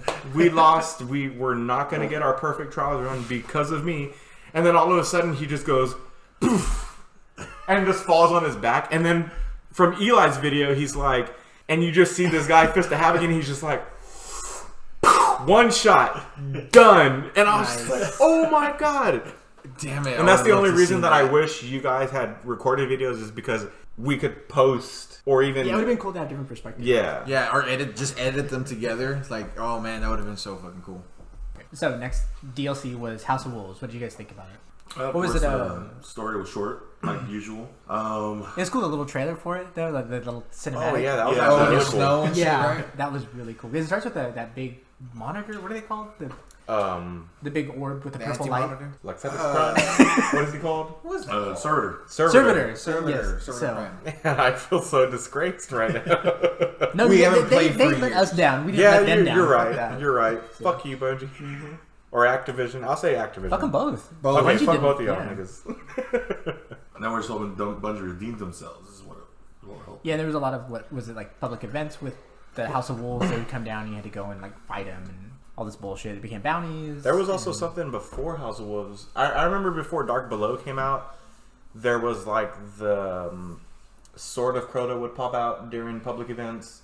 And then in House of Wolves, there was something else. I don't remember what it was. I don't remember if it was like a fallen champion or something like that. Yeah, it was a Drop the wolf. Scorch Cannon? Yeah, the wolves. It was oh, the he would drop the wolves. Scorch Yeah, Cannon. that's The what I'm wolves saying. Yeah, but are they would okay. come down. Yeah. Like, it'd be a group of them, you know. So basically, it would be like a public event on one side, but on the other side of that area, they weren't like Normally in together. this- yeah, they weren't together. I think sometimes they did in that one area. I remember, yeah, there was a couple of times where there'd be a public event and the wolves would come and you're fucked, dude. Like, Yeah. where is Like, everybody? there was one area of the Cosmodrome, right? That was Where they would fight each other, the Hive and the Fallen, and then Urzok would come down. a public event. Dude, I remember that. It was like, wasn't there like a notification that was like the enemy has engaged each other or something? Yeah, yeah. And you could just watch them shit on each You other. didn't even have to fight. You could just Yeah. watch them fight each other. I was And just waiting even for my if super to you build. if you just watch them fight each other, you would still see the low tier characters to the mid tier characters to the fucking champions would come out. You didn't even have to be involved. It's fucking awesome. But every time Urzok came in, I was like, all right, GG. you guys keep fighting each other. I'll take this guy. So what was it? Was it Crota's End where you had to like run around and get all the like the pieces of Crota? Was that? I can't remember because you go into the Cosmodrome and you fight one of the witches. It was like wasn't one of the This sounds familiar, but yeah, I'm one of the having- I'm strikes. struggling. But you had to fight this war witch like 3 different places in the Cosmodrome. And That Oh, sounds wasn't so that more familiar. of Taken King, I thought. was that Taken King? Yeah, I think that was Taken King. Okay. I forgot what her fucking name is. Yeah, But but I think the that big- was the- Taken It was a, King. it was a She chick- it was a witch, right? Yeah. It was what's her name? Because a then you had to go wizard. fight her in the strike. Yeah. Yeah. Yeah, Yeah, 'cause she was part of the story, and then she came out on the strike, right? it's like Omnigol or something. Omnigul. Omnigol. Omnigul. Yeah. And she had that fucking scream. That screech. What's Yeah. her name? She said it so cool, like Omnigul. Like let's fucking And it was go. cool. Hey, That was to be another fair, thing. let's talk about the voice acting in Destiny first of all. I think it was like grade A voice acting. Some of those people, Some of it was really. some of good. those characters would not be those characters without those voice actors. Obviously, I agree. Nathan Fillion playing Cade. That lady playing Ikora, I don't remember her name, but I know she came out like She's a big time actress too. Yeah, I she just- came out in I role always models. think of I Hate Everything's video. And he's like that guy from Fringe and The Wire, the guy that plays Swallow. Yeah. He's the can't doorman in John Wick. John Wick. Yeah. That's what I always remember from now. That's all I Ever remember since he him told now. me that's it, I don't even see Zaval anymore. I just see him at the fucking desk. Dude, that's exactly what I remember Wire. what can I I do saw all for of you, The Garden? Wire. So Oh, knowing okay. him I and never that seen was- any of The Wire. I never watch anything good. That's a whole nother podcast. Eric's shitty taste. Yeah, right. I'm down to Power rewrite Rangers. that. I love Power Yeah. Are you gonna play that Power Rangers 3v3 fighting game? I want to try it. It doesn't look very good. It really looks like a mobile game. But they got some really good fighting game players, like Justin Legends. Wong Like, is Justin Wong. no, they made that game. Like Oh, Shane okay. Kay, Derek Daniels, and all these guys that like have helped develop and been a part of the scene. They made that game, so it's gonna be solid. It just doesn't look like much. There's one thing that bugs me is that the fact that they called the Zord Ultimates or whatever, and they don't look very ultimate to me. They just look like Zord assists. Okay. Anyways, sorry, that's not Destiny. That's another, So I think what was the big draw of House of Wolves was the Horde mode? Was it? Yeah, Prison of Elders. Prison of Elders. Yeah. Which was fun, to be fair. I know that. It was very fun. If you didn't, like me and you were discussing earlier, if you didn't want a story, that was a very fun way to go. I mean, unless it was just us two. But that was a very fun way to go, well, let's just go beat the fuck out of some people and get graded on it and possibly... And we had a new social space. We had the Reef. We did have the Reef. We did have the Reef. Which also came with new stuff. Theme. It came with... Did that come with Trials also? I don't remember. Because Cyrus started. Brother it. Vance was there. He was there. Yeah. And it also came with the... I forgot what it was called at the time. There was something Strange that would coins. let us... No, there was something that would let us raise our level, wasn't there? Oh, you're talking about the thing like if you started a new Spark? character? The Spark? I thought they didn't come out until Not Taken the King. I was Spark. Taken King. Or you might be thinking of Oh, I something might be thinking it. Taken King. Okay, Yeah, so I'm because still a little. that's when I started my Warlock character because I used the Spark. They gave me one, and I was like, cool. And I Well, they had made a something Warlock. else that was like. I keep wanting to call it Masterwork Core, but that's a Destiny 2 thing. There was something else that they had to bring your weapons up. Okay, It's irrelevant. Well, which so- one was it House of Wolves that they started re-rolling weapons? I think it was House of Wolves. Wasn't That it? was Yeah. fucking. I think so. Or wait, because there's keep in mind, and I don't remember the timeline, and I don't feel like googling it. I know that it was House of Wolves, and then the April update. That was a big term because it wasn't House of Wolves, but there was either right before Yeah, there was a that big or update right for House of after. Wolves. The April update was a real big game changer, and I know that's for sure when I was Yeah. hardcore back in it. So I can't remember if it was before or after. I think it was after. Etheric Light or something like that. It was. Oh, Etheric Light. That sounds really familiar. Yeah. Was that just for like upgrades or something? That's what I'm saying. But anyway, Didn't that replace so- like Ascendant? Yeah, it replaced the Ascendant materials. is what it Couldn't was. you, like, if the Ascendant material you had, you could change it into Etheric Light?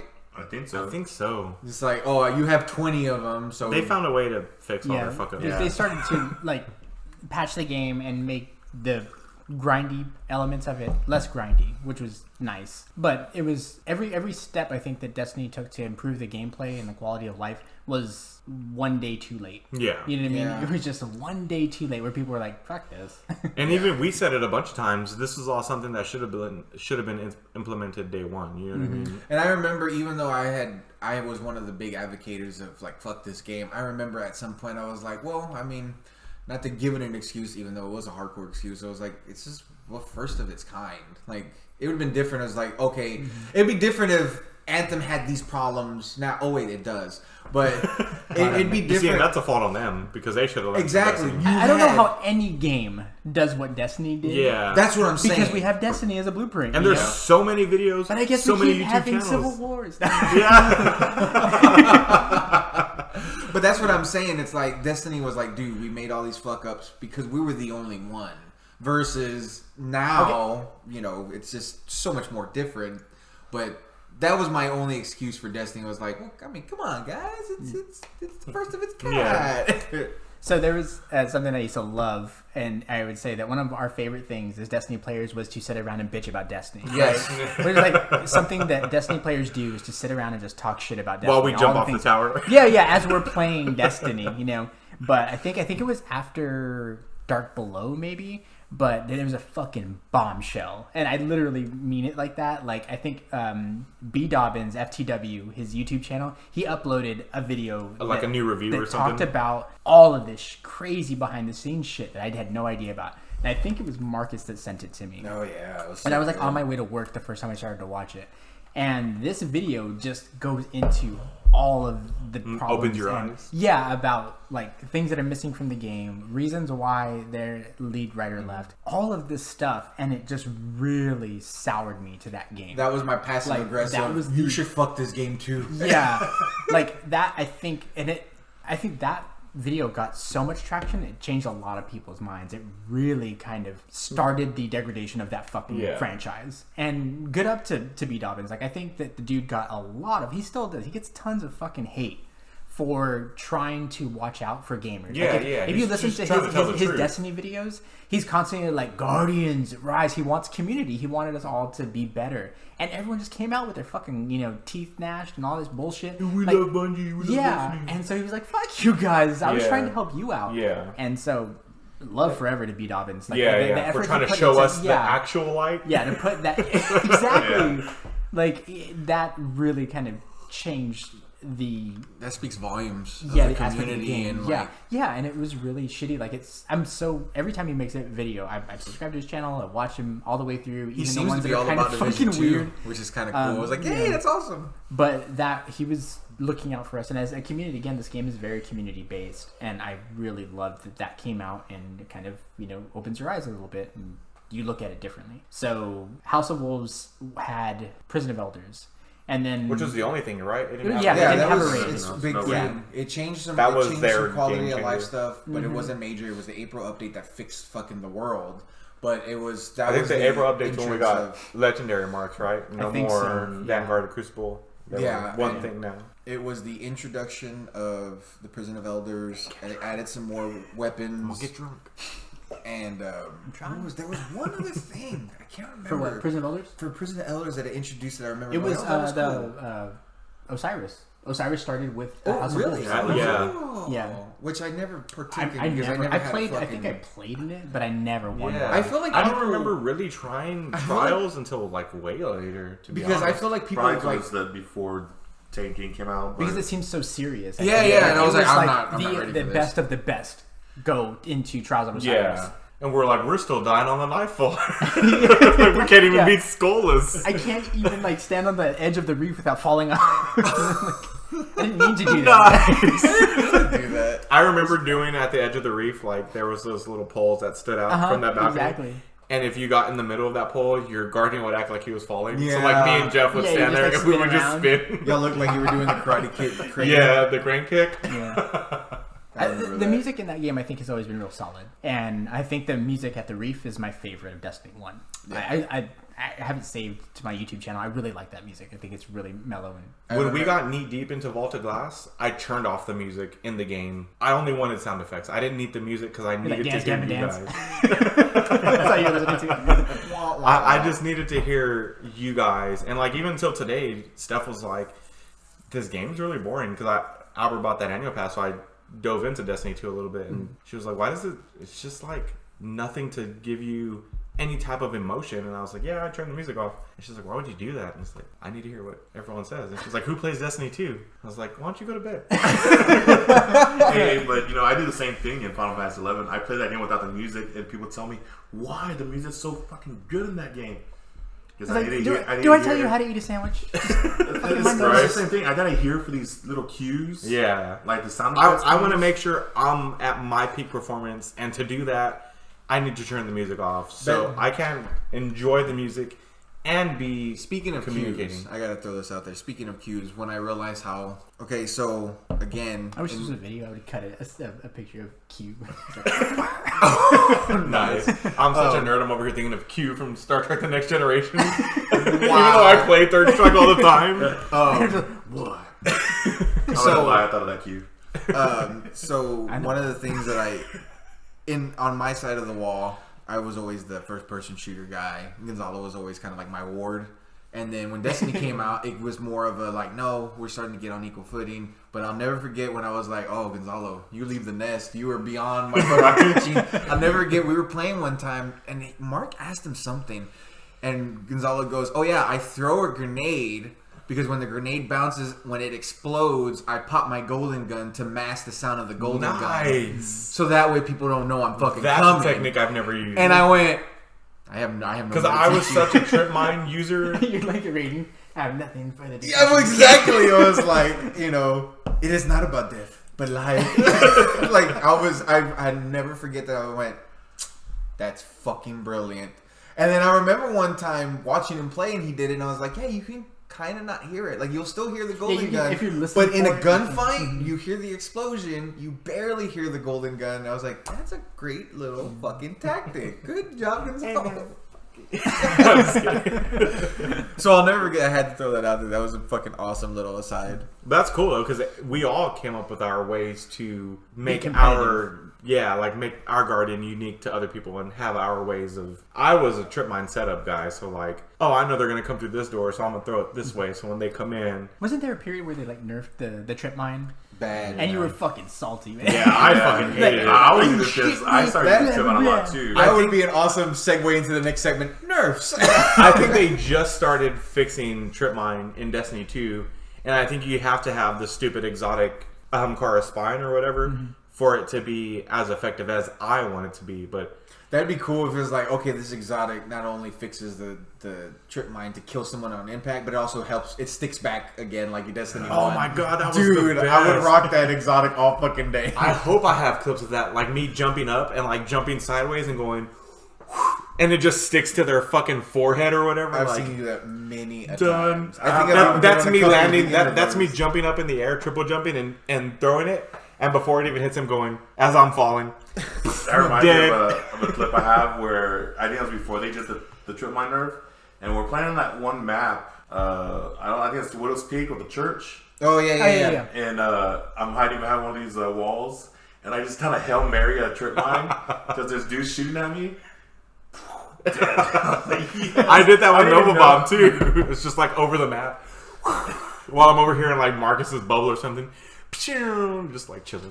I remember one time. Eric got a 3 kill. I remember one time we were playing and there was a dude rushing me and I had popped a bubble and fucking Eric double jumped over my bubble, hit the dude with the fucking trip mine and landed in my bubble, and the dude died in front of me and I was just like, fucking. That was bad. Because I think I was reloading my shotgun because I was like, this dude's going to fucking die. I'm going to murder him. And I could just see jump, trip mine. And the guy, I think he was about to shoulder charge and he blew up. And then like Eric lands right in front of me. And I was like, just like that. Start dancing. Yeah. I totally have one guy where he's in a bubble and I throw my trip mine and it hits his bubble and it lands right outside. And I'm just like, and he walks out and just dies. Oh my god. Yes! I think the only clip I have that I saved on my hard drive is like we're playing on one of the newer maps, the one that's like in all purple. There's like little rooms inside. I don't fucking remember. But I threw a grenade and a dude popped a bubble, but it was just after it landed next to him. And so I wave at him and it just like it detonates and it kills his ass. And I like turn I wave at him knowing that it's gonna kill him and just disregard the rest. Nice. Those were the like a true G. Yeah, like, just later, wave guy. in peace. And then like as I'm walking, you can see it's like, oh, he died. Yeah. When incendiary grenades killed on contact, I'll never forget running through a fucking corridor, seeing a guy throwing the fucking thing, hitting him, and just kept running, knowing that he was dead. I had him. It was over. It was fucking best. It was so good. Okay, so then the big beautiful update happens. The April update was the big one. But then Taken King hits. Yes. So Taken King is what we should have spent our $60 on. Yes. If Destiny 1 had come day one, Taken King and all that content, Everything. not one fucking person would have complained. You know, there would have been like a aesthetic or whatever. You know, there'd be tiny gripes, but man, that game would have been 8 out of 10. We would have earned the 7 out of 10 that people were grading it versus what it actually was when it first released. Yeah. Because that's what people were grading it was 7 out of 10. But really, Taken King was the 7 out of 10 version of I would Destiny. even say 8 out of 10. Like Taken King is a really good version of Destiny. That game, I would give it an easy 8 out of 10. I honestly if remember I started there. The first time, like, the little story pieces actually not necessarily moved me, but I got kind of fucking hyped. Like, one of the because they weren't unsure. The trailer where it was like you killed his son with his own sword. Yeah. I was like, oh. So you see, that's where I think the thing was like. Amidst the fucking guy leaving Bungie and Activision helping Bungie and this and that, that original story was really convoluted, and I feel like Taken King was Bungie going, all right, well, we don't have this guy anymore. We need to build on his world. So this is what we're going to do. And I think that's why Taken King was so good, was because they actually kind of took charge of the story and the narrative and wherever it was going. You know what I mean? Yeah. Versus And they kind of streamlined it and made it like, well, this is what we have, so let's give them this. And there was actually something fine. there. Yeah. Yeah. They made a big villain for all of us to kind of like, okay, that's the bad guy. And Yeah, after let's we go had with it. already... And he looked awesome. He looked awesome. And his son was the previous villain who was already a scary force to be reckoned with. Which it started to feel like a story. Like, Yeah. because like we had killed Crota, of course. And his we thought father's we gonna were be like, unstoppable, you "Yo, know what I mean?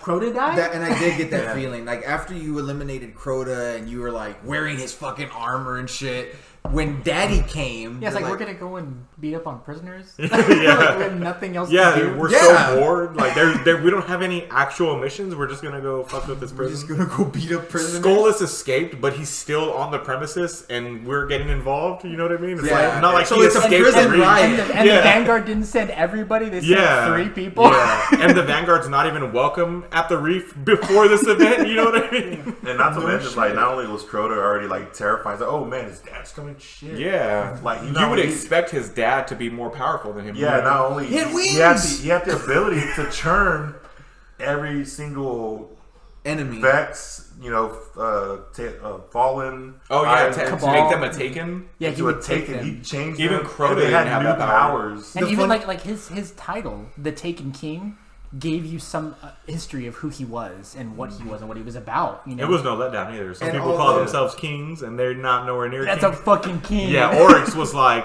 okay, so you didn't kill me before. Well, now I'm gonna be 4 times the size I was before, and my hand can smash 5 of you motherfuckers at once.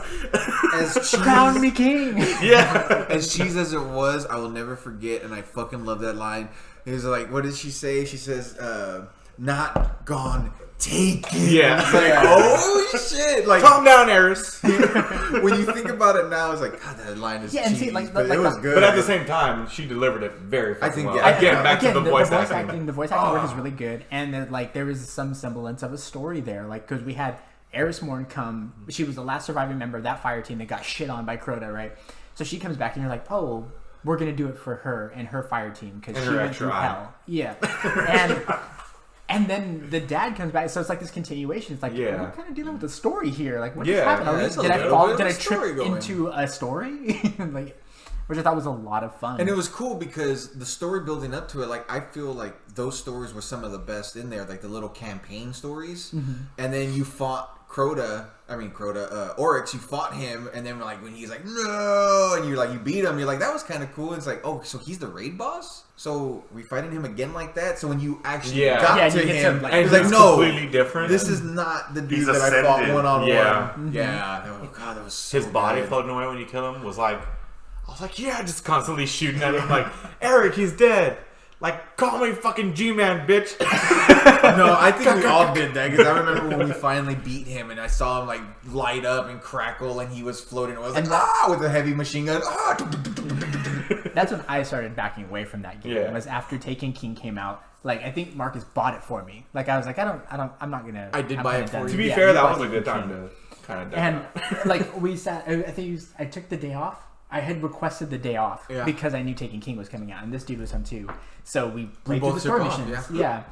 And we got through it pretty quickly, and I kind of enjoyed it. I liked the Dreadnought. That was kind of cool, but there's long stretches where I'd be Yeah. a fucking Sparrow, you know. But Yeah.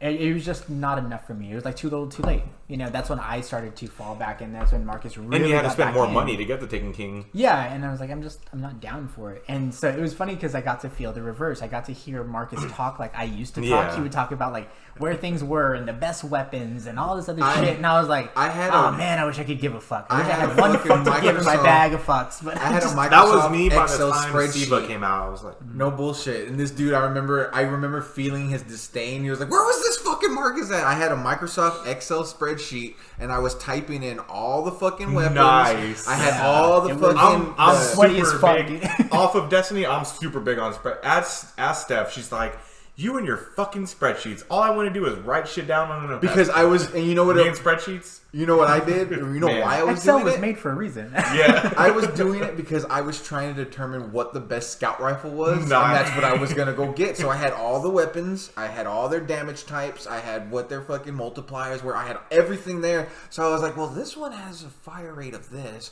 but this one's more of this one. And then I remember, hey Gonzalo, check this out. So look, in the hierarchy of hand cannons, and I remember him looking like there's a piece of him going, that's kind of cool, and then but I could see the tear going down his eye, going, where the fuck was this a year ago? Yeah. It was like the honest question is like, where was this Marcus when I needed him? Now Yeah. I don't need it anymore. And that's how I was about Siva. Like, I cared so little about Siva that I don't know anything about the lore. I didn't look into the grimoire. I couldn't name Rise a of fucking Iron. gun from Is the that what it's machine. Rise of Rise of Iron. Yeah, Rise of was the Iron. name of Rise the of Iron. Oh yeah, Rise of Iron was the DLC, but Rise Rise of of the the Machine was the Rise of raid. the Machine Raid. yeah. I never beat Taken King Raid. And I never did either. I never I think beat. we always as had far as I close, got, yeah, right? as far as I got was Golgoroth. Oh, Yeah, the that sword one. would take you to the end. I remember we were. I think we got Oh, no, you and to then the we end. got to like that puzzle. It's like a maze. We got through there, and The last part was jumping up on the thing. yeah, with the witches. that's as far as I got. That's how I I remember never the beat it. witches. I got to the witches. I forgot about the witches. Fuck the witches. It's fucking whores. But that was I remember, and I'll never forget. So I was already getting back into Destiny. I was getting all hype and shit. And it was an E3 where they revealed the Taken King trailer. I was like, Gonzalo, look, the Taken King trailer. I remember he's standing there. Oh man. We watched it, and I was like, dude, that's so fucking cool. And I he was remember just being like, and I just remember him kind of looking at it, going, "Meh," Yeah. and walked off. And I was like, my heart just cracked into two. But then I remember going, oh, I bet you that's how he felt.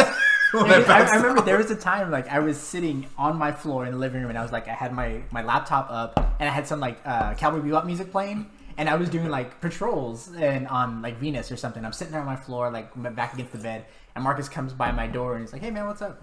I was like, "Oh man, nothing. I'm playing Destiny. I gotta do my patrols. You know, like what are you doing? You gotta jump on." And he made this face of like, "I'm so bored right now. Like I'm gonna go."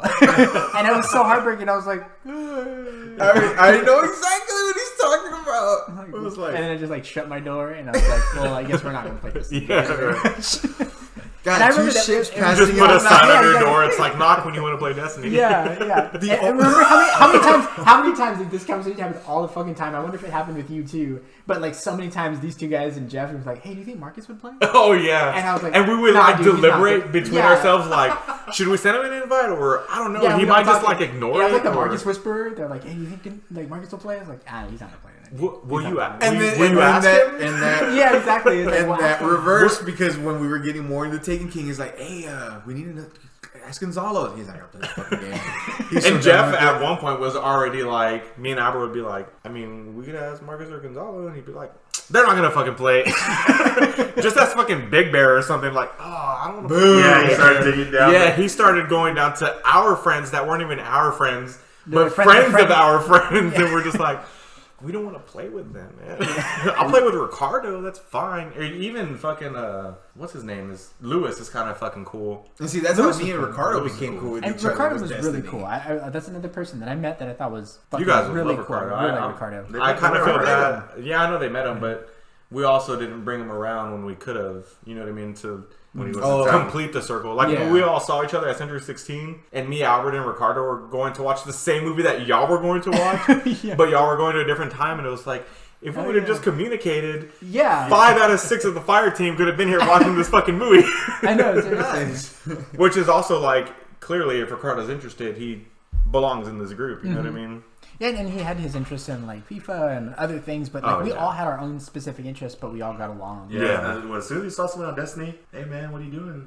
What are you doing? Sometimes he would even be like, I don't even like to play Destiny anymore, but when That's what- 7 people of my friends are online and 5 of them are playing Destiny, I'm going to play Destiny with them instead of playing Crypt of the Necrodancer or whatever, you know what I mean? Yeah, and so after Taken King and then the fucking mess that was Rise of Iron, like that's what I ended up missing the most was like the camaraderie, the friendship, the fun of like experiencing a video game with my friends. And I had developed friendships and had this, it was like actual time in the video game trenches, you know, like literal years of our lives spent playing this fucking game, and then it was gone. And it definitely changed too. Like it went to the point from where like we would complete a raid together and we'd be like, fuck yeah, we're the best team of Guardians ever. Let's go fucking shit on people in the Crucible. And then like by the end of it, it would be like me, Albert, Ricardo, and like Sonia, Bruce, and maybe one of their kids, and we would either complete the raid or not complete the raid, and we'd be like, Crucible? And somebody would be like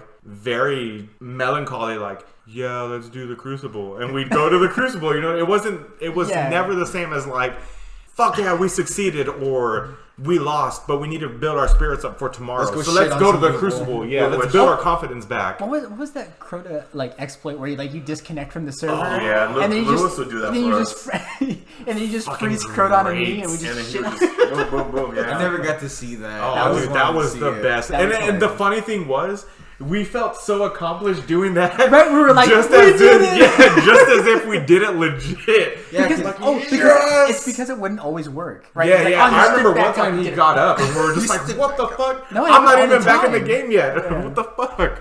Yeah, see, because that was in the beginning of that. Because when they fixed all that, I guess it was much later when I started doing the Crota's raid. You guys would tell me, "It's like, yeah, I wish we could still cheese him." So we had to fight him legit. Yeah. And I remember going, "Fuck, I wish I was there for that cheese." Yes, which it was still hella fun, hella fun fighting Crota. Legit. Crota was my favorite. I still raid. think Crota was my favorite raid. Crota's my favorite raid. I love Vault of Glass for some reason. I can't even pinpoint why, but I'll tell you, for me, Crota's End was the best. I think the whole Dark Below DLC for me was like one of the funnest times in Destiny history. And then, even though it improved with Taken King, I still always held on to the Dark Below DLC. You know what I mean? Yeah, same. The two best things in the Vault of Glass was the two best things in the Vault of Glass were that fucking fight right before the Oracles, where just fucking waves of Vex are coming at you. Oh, where you're fighting that fucking Hydra or whatever? No. Before all that. Before to that? set that up, Oh, you had to okay, do the okay, Oracles and shit. So that was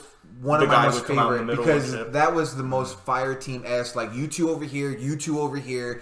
You guys move back and forth. Like, and if somebody died, you were like, yo, I'm going to cover this side. Exactly. Okay, fucking awesome. So that was the best. And then the greatest feeling ever is when we would go into the damage phase and everyone would jump in and someone would fucking have the like did I have bubble by it? Yeah, you were fucking following weapons of light by that time. And then everyone would jump in it and then bounce up and down and fire rockets and hit. That was the two best things. Other than that, everything else I wasn't. People with their rocket launchers like double jumping out of their bubble, like yeah, exactly. Going back in for shelter, reloading. Best thing ever in that one. For Crota's End, my favorite thing was literally fighting Crota.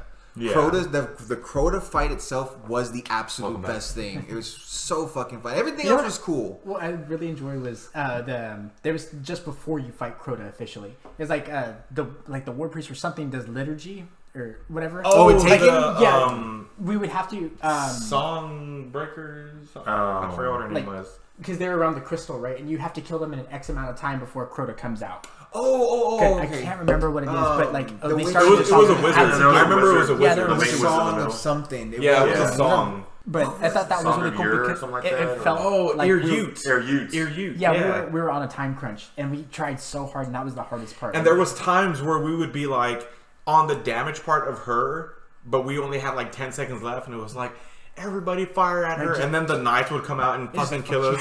It's like, oh, well, he's down, but don't worry about it. Keep doing damage, and we would like stare at those doors. And then sometimes she would be out of range even when we were on those doors. You're like, no. Or yeah, she would hide behind that one corner.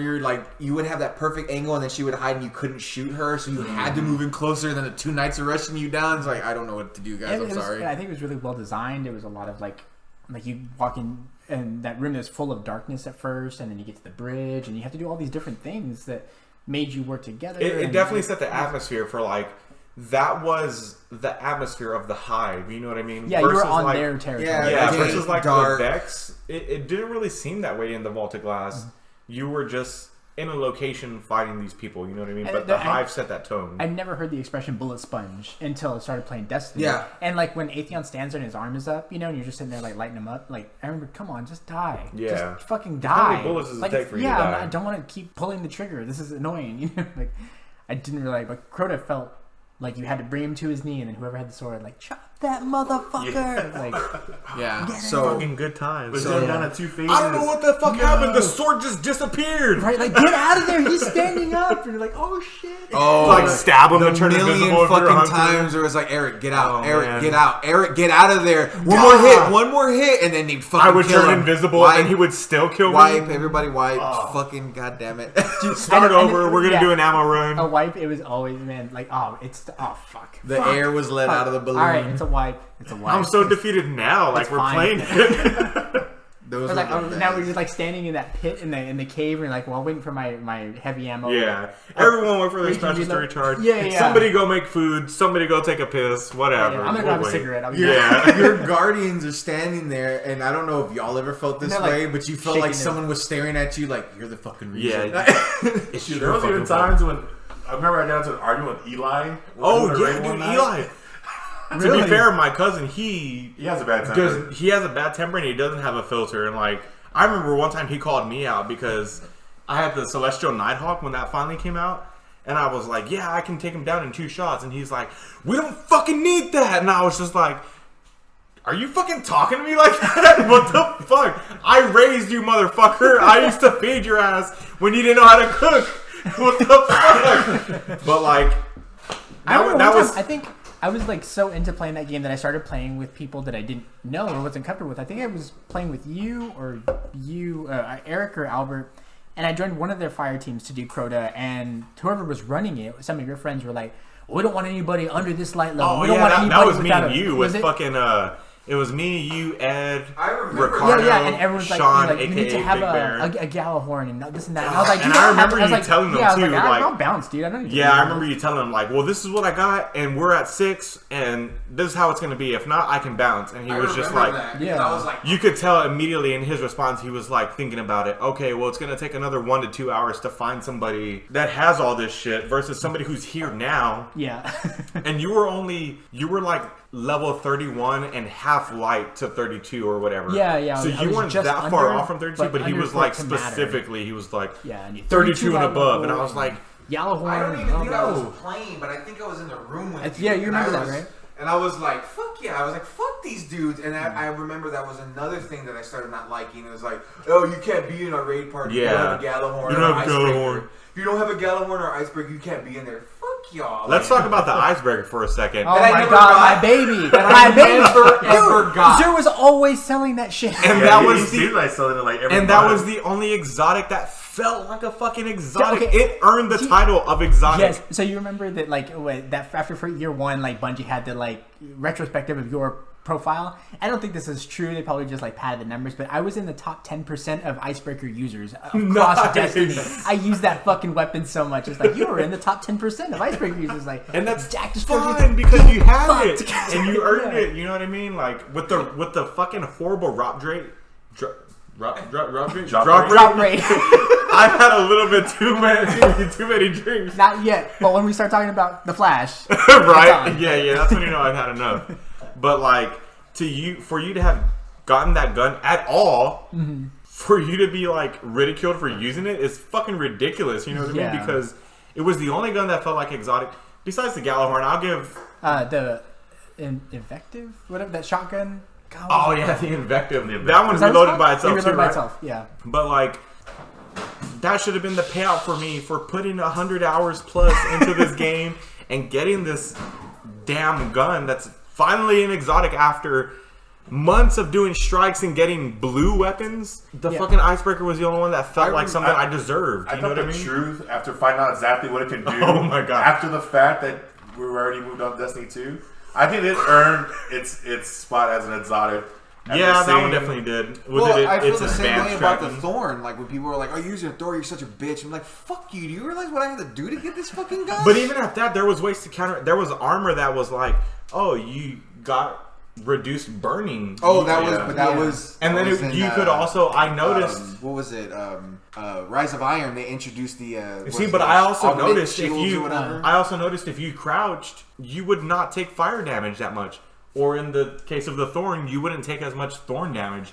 It would stop after a while if you were crouching. So after a I while, remember that. You told when me I would about get that. shot with the Thorn, He's I just would like, just just duck. run and hide. Boom. And you 2 seconds later, it was off. You know what I mean? Versus the 6 seconds that it took to fucking burn you or whatever. remember that. And I'm really not like I don't like the hate that a lot of like the older generation of gamers give to the newer generation of gamers. I think we're all just like in this together. Like, of course, Can't beat Super Mario Bros. No, I'm just kidding. Like, people who played like the 2600, you know, of course they were super salty about like the Sega Genesis, you know, whatever, and it just keeps on down the line. But I really don't like the crybaby nature of a lot of games and their communities, because instead of innovating ways like to overcome something, they just patch it or nerf it. And that's what people would wait for too. Instead of trying to get better, it stagnates us as a group of players. Like, we do not get better. Now we just have to deal with this new broken thing. You know, like the collateral damage of fixing something is that something else is now broken, you know, or has reached to the top. Instead of like I don't know, like Thorn being nerfed probably gave way to something else that was worse. Yeah. You know what I mean? It kind of feel like, oh, that's even worse. I don't want to do that. You know what would have been cool? That's a problem. I just thought about it right now. in my opinion, that's a problem with America. We're all. Oh God, stop it! Yeah, I don't want to get there, but no, I was saying. I agree. You know what would have been kind of cool, and I just thought of it now, and I'm sure someone else might have. There's a problem with this game. That I thought would have been kind of cool is like, let's say you have this ridiculous thorn bounty, right? It was pretty ridiculous, and then you got the thorn, and you let that ride for a couple of months, and then it's like, instead of nerfing the thorn, it's like, okay, well, we're introducing a new bounty with this exotic that basically cancels out the thorn, but you have to earn that shit. So it's like, oh, okay, so now it gave me more content. I have something. well, the to only fucking problem with do. the thorn bounty was the fact that it took away when you died. You know what I mean? And that's. No, but I didn't even mind, because there are people like Albert did it. Lickety fucking split. Yeah, you know I did. what mean? I did it 3 And that's times. like, I got a thorn for each of my played- characters. Yeah, I played. See, you had What the you had fuck? 3 Yeah. different thorns. I mean, to be fair, We like all I played said, the same game. I just once I wasn't good embraced the enough, you know? Crucible, I was all about the Crucible. Like I said, the first Me and Mark grinded it out. month, I stayed away from the fucking Crucible. But once I found that first match where I shat on like the whole team twice in that round, then I was like, oh my God, I'm a Crucible god. Right. So Did then, I just ascend to godhood? yeah, so then the Thorn Bounty was just like, oh, you think you're good? We'll do this. And I was like, oh, well, fuck you. I'm going to do it. And I'm going to do it 3 times. I feel like it would have been kind of cool with weapons that were OP and that needed to be nerfed. I think that Instead of Icebreaker should have been a weapon that you probably fought to earn. You know what I mean? Yeah, Because but the like, Thorn didn't really remember feel like Fellwinter? an exotic. Fellwinter's Lie? Fellwinter's I feel Lie, like yeah. after a I while, got once Fellwinter. Bungie realized, hey, this fucking shotgun is way too powerful, they Yeah, should have maybe just those have removed it from dismantled. the normal pool and just made it an exotic. Okay, oh, Fellwinter's Lie is now an exotic because that's how good it is. We're not going to See, nerf but I don't it. know. Should that even have been the balance? Should there ever have been a legendary that was better than an exotic, or vice versa? Yeah, Or yeah, because like the whole idea of that game is like the random roll, right? Yeah. So I think that you could get something that's like, look, this is the most pristine. Like Marcus talks about certain people that will like buy the best pads and the best cleats to play football, but then there are people that don't have the money but are actually good players. Yeah. You know, so it'd be cool, like just in the world, just that have like chance that there are exotics and these are supposedly the best weapons in the game. It's like, no, there's a green gun that's better than half of them. It's just random. You know, it's like, this game is fucking random. That's the point of it. See, and I would have been fine with that. This is an exotic, and because it's an exotic, it has these perks that make it an exotic versus this is a gun that you can earn, but because you earned it, it's more powerful than another purple weapon that you can buy, another purple weapon of the same genre that you can buy. It's another purple shotgun or whatever, but this shotgun that you can buy will never be as good as this shotgun that you can earn. You know what I mean? Yeah, I think, well, yeah, that would have been the best thing, I guess. Would have been the perfect scenario. Like, you could buy guns.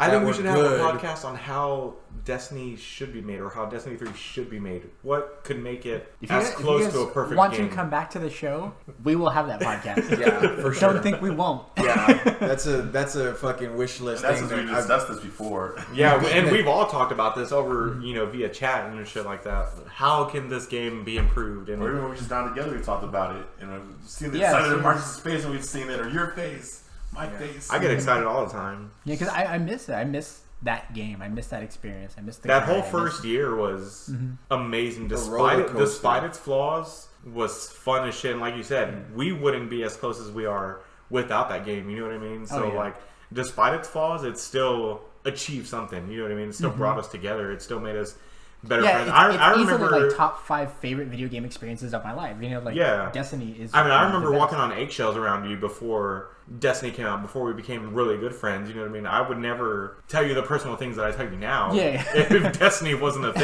You know what I mean? Destiny Yeah. was the force that brought y'all together. Yeah. Yeah, seriously. Even between me and Jeff, like I literally met Jeff face to face a week before he moved to Colorado, and our relationship since then has been all based off of via chat, Yeah, PSN yeah. chat, and that's like talking about movies, music, Yeah, and I guitar. I worked with fucking Jeff for Yeah. a couple of years, and we weren't as close as until we started playing Destiny together. You know. Yep. And I remember like we were like so in the thick of things that I would like had to change our password every 90 days, right?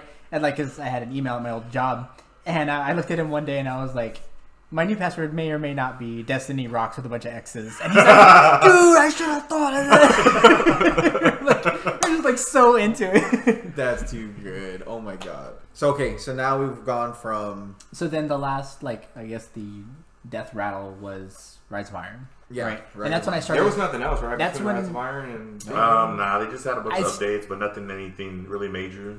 I still turn on my PlayStation 4 and I have my profile and I have your profile. It's I- Nice. I think you know, the only and thing that's that, because you let me play Rise of Iron. Yeah. Mhm. I think the only thing that we I literally bought it because I already had it for free through him, but I was like, I want to see what Gonzalo thinks. I want him to get a taste of it. I think it was the Because constant I like was Gonzalo, already- come back. well, I was already like, I don't give a shit about this Siva stuff. Like I said earlier, I don't know nothing about the lore of Siva because at that point, you and him were already gone. It was just me. No, and I was Albert. playing. I just didn't do Wrath of the Machine. Yeah, because I mean that. everyone was already starting to fade out. I didn't want to squad up with other people. Yeah, so I was like, Not to mention they use the same areas. They didn't really have any new areas for. yeah, they Rise of just Iron. updated. Yeah, Just the and new- it was the like new covered social in space. snow. By that time, I was Or so Siva. like back into Destiny that I was actually making excuses again. And it's like, no, dude, it's snow, and they're like, this wall is broken, and that's fucking cool. And every time Marcus would defend this fucking game, dude, it like burned me up because it's like twofold. It's like, where was that when I needed Yeah. year one? When I And was part all 2 was like, about this it game is when- dog shit, you know? Yeah, and I was like, it's easier to get like power strength. It's like, that sounds like shit. I wrote that.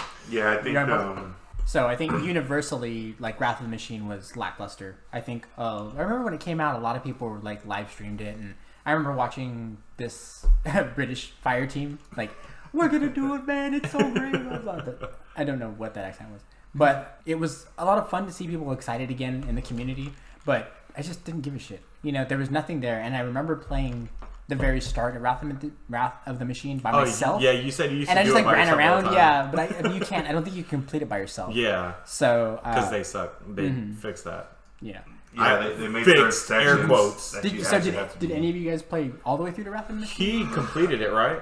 Oh, well, that's what I was trying to remember if I completed it or if I just got to the end, second phase, and we just couldn't beat it. So for sure, I only played it one time with Sonia, Bruce, Albert, and I guess 2 of Sonia's kids, Yeah, Sonia and it Bruce's was- kids, or Sonia's kids. But we didn't get up to Axis. Was his name? Was Yeah, that his name? Axis, the very final boss. We got to the second to the last part of the Wrath of the Machine raid, and I It was think the Zamboni, wasn't it? Did we beat the Zamboni? I don't think we We did. did the Zamboni. I don't think we ever did. But you were doing pretty well in the Zamboni part for See, your first time. and that was my issue, was that I think Sonia complained to Bruce. I distinctly remember her like churning off her mic.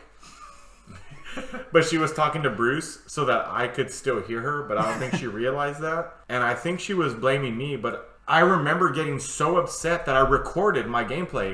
And I was like, look, I can do this by myself. I don't even need anybody's help. Because we were doing like 2 in the left, 2 in the middle, and 2 on the right. And I was like, I could take care of the left by myself. You guys can go to the middle and to the right, and I'm fine. And we never... I never got past that second to the last boss before the final. So I never saw Axis. It was just him, like, with those spider legs up on that middle shit. Like, Yeah, hanging I there. remember watching like videos and playthroughs of it, like how to defeat it, and then it got to a point to where people could do it fucking quick, you know. Yeah.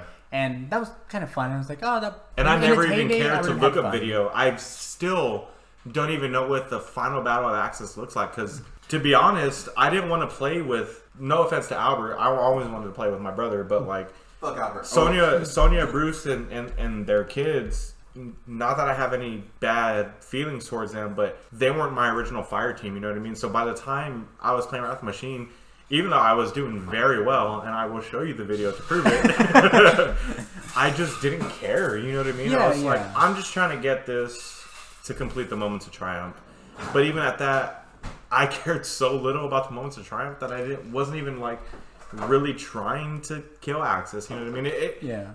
Defeating him wouldn't have been the same as defeating Atheon or Crota with you guys, you know what I mean? So at that point, it was like, and I didn't have the drive to be a light level high enough to play in that raid. I don't think if I bought the game for you, you would have it would have grinded been for it. Bad. That would have been one of those games that just like, thanks, but no thanks. And that was a raid I did enjoy though too. It was actually a decently fun raid. Listening to most reviews of that raid they were very positive. You know, they were like, it's really well constructed. There's a lot of interaction. There's a lot of relying on your team members. Here's how I rate them. Like Vaulted Glass was kind of not very beginner raid. Yeah, it was a beginner raid, and then my first raid. Exactly.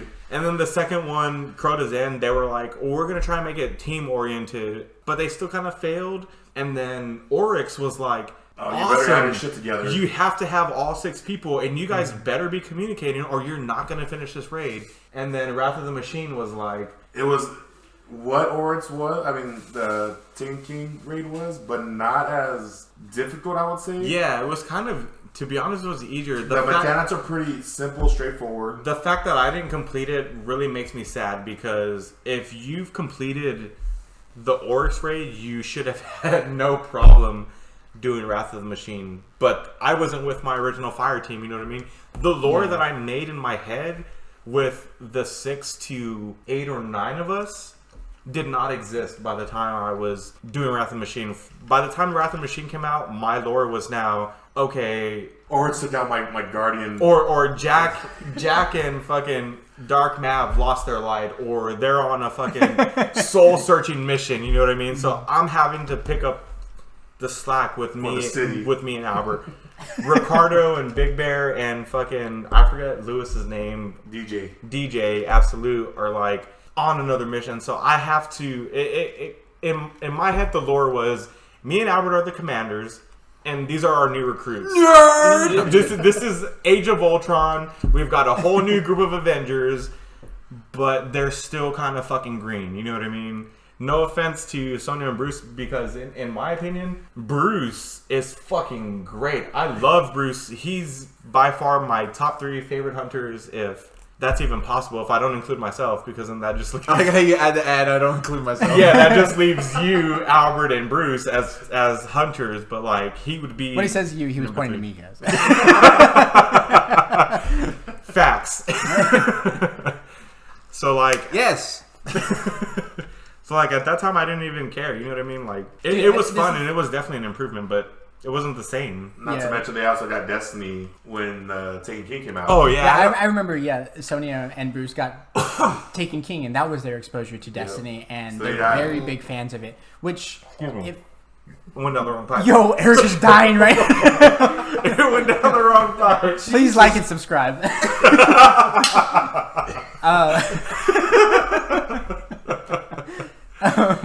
So I remember, they had the golden age, right? They had like Taking King, they didn't Perfect Destiny, almost right? And it zero was, negative stuff. Yeah, they really didn't hear from like year 1 Destiny players because they had. Oh, I told Sonya, trust me. But their experience was so different from you can tell someone all this shit. You can say, oh man, back in the day we fucking ate bread and ketchup, but it's like I don't eat bread and ketchup. It sucks for you. Yeah, but powdered milk is terrible, but I've never had it. Yeah.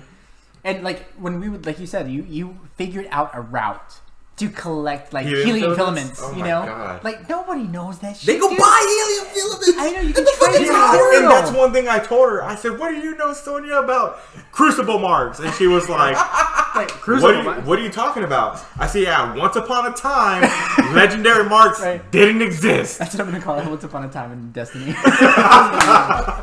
Oh my God, it's too good. And I was literally like, I didn't give her any attitude or any this and that, but the fact that she was like, Destiny's never been a bad game made the rotten side of my soul go, hey, you're fucking stupid. It was like Nega Eric. Yes, like exactly. Nega It's like Eric. someone saying there was no Holocaust. Yeah, What exactly. the fuck? What? Well, it's This like- guy it's has a like the same tattoo that thing. says, he's got a tattoo that says 1709, meaning he was the 1700 person that came into fucking Auschwitz. Like, it happened, I promise. I promise it happened. Oh, speaking of Destiny lore, when I had came back, it was around the time where they switched the voice actors for the Ghost. So Oh. Peter Dinklage was out. How did we not touch on Okay, that? hold subject? on. Let me finish my lore. So my lore, the story that I made for myself was that when I had came back and they had changed the voice, that it was a new Ghost resurrecting a new Guardian, even though it was still my Titan. He But it outdid was- all your other But shit? it was a resurrection. It was Okay. a new Ghost resurrecting an old Titan. Like, not an Exo who didn't remember anything. It's like, no, it was my Exo. So But when it was you gave up, your Titan died, and then when you came back, new Nolan North Ghost A new resurrected ghost your... found that Okay. Titan. Yeah. So it was. I like that, though. So the thing was, it was a my ghost. Like, there was kind of a bitterness to my ghost. So every time my ghost would talk, I was like, "You're not my ghost." But I would always have this little voice in my head where the ghost would say, "You're not my guardian." Nice. So there was kind of like this, like we have to work we together. need to go to the Vanguard. Yeah. No, I'm not going to the Vanguard. So Thanks. Nolan North, shut up and get back in my pocket. Dude, that helped solidify my exit from that game. 'Cause, Yeah. like, I think Nolan North is a terrible ghost. Like, Yeah, I he's know a that terrible like ghost. like Dinklebot was not great. I love Dinklebot. but I really don't like give him. a fuck. And I mean, he got paid for the job he needed to do. Whatever. But God, I cannot stand Nolan North as the ghost in those fucking games. Like, every single line he says makes me want to rip my ears off. And Like, the I best- cannot I bought stand a that. ghost replica from Best Buy when I was still working there, and this chick who was a cashier who was fairly new at the time, so I can't even tell you her name now, let alone then. You know what I mean? She was so new. When she saw me buy that ghost, she was like, Yo, I have not cared about a person. "Yeah, as I don't much as care about." care Hey, about I this was in person. inventory. I worked on one side of the building. I wasn't in customer service. They Jesus. were. I didn't know a lot of people's names unless they came back and were like, "Hey, this is who I am." That's who you are. But not Aliens her. 4,000 years from now will come down and listen to this podcast like, yo, this human This guy did not sucks. care about this he other didn't human. interact with anybody. Like, he didn't like this person at all. Like, That's too good. Well, she was awesome. She was awesome to talk to. I don't know. I don't Okay. remember a lot of people's names. But anyways, Really she surprisingly knew a lot about Destiny. And she was like, "Yo, real talk, how are you buying this?" And I was like, "With money." And she goes, "Well, I mean, with Nolan North being the voice," I said, "Well, let me stop you there. When I go into my room where all this shit is going to be put up, I'm not going to hear Nolan North when I look at this ghost. I'm going to hear Eyes Up, Guardian, fucking Peter Dinklage. And she said before, I didn't even have to say anything. She took the thoughts from my brain and said, Nolan North gives the ghost too much personality. A robot or an android or anything that's not human or made from the earth, if it's something man-made, should not have the personality of a human." And immediately, me being a fucking Star Trek nerd went, Data never acted like a fucking human. Right. He always acted like a robot. Until the fucking movie Star Trek Generations, where he finally got the joke from the first episode of Next Generation. And even Geordi was like, "That joke was given to you like 6 years ago, bro." And he's like, "Yeah, I just got it." That was my problem with Nolan North. Was Nolan North yeah, he's acting so, like my buddy animated from and- next yeah. door. And you shouldn't be my buddy from next door. You should be a fucking robot. Yeah, You know I what I mean? remember a lot of people's complaints about Dinklebot was that, like, oh, he's so, like, there's no personality. He's so unanimated. Like, he's a fucking robot. You shouldn't Like, have a personality. Remember the fucking robot from that horrible movie, I, Robot? He didn't really have a personality. I did not murder him. Yeah, and even that was that very like That was awesome. was that convincing when he Yeah, said that? right. Yeah. I did not murder him. Dead on iRobot. I watched that movie twice. Bullseye iRobot.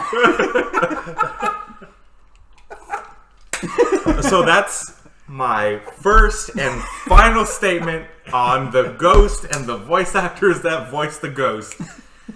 Nolan North sucks. Yeah. He doesn't suck. He sucked as the ghost.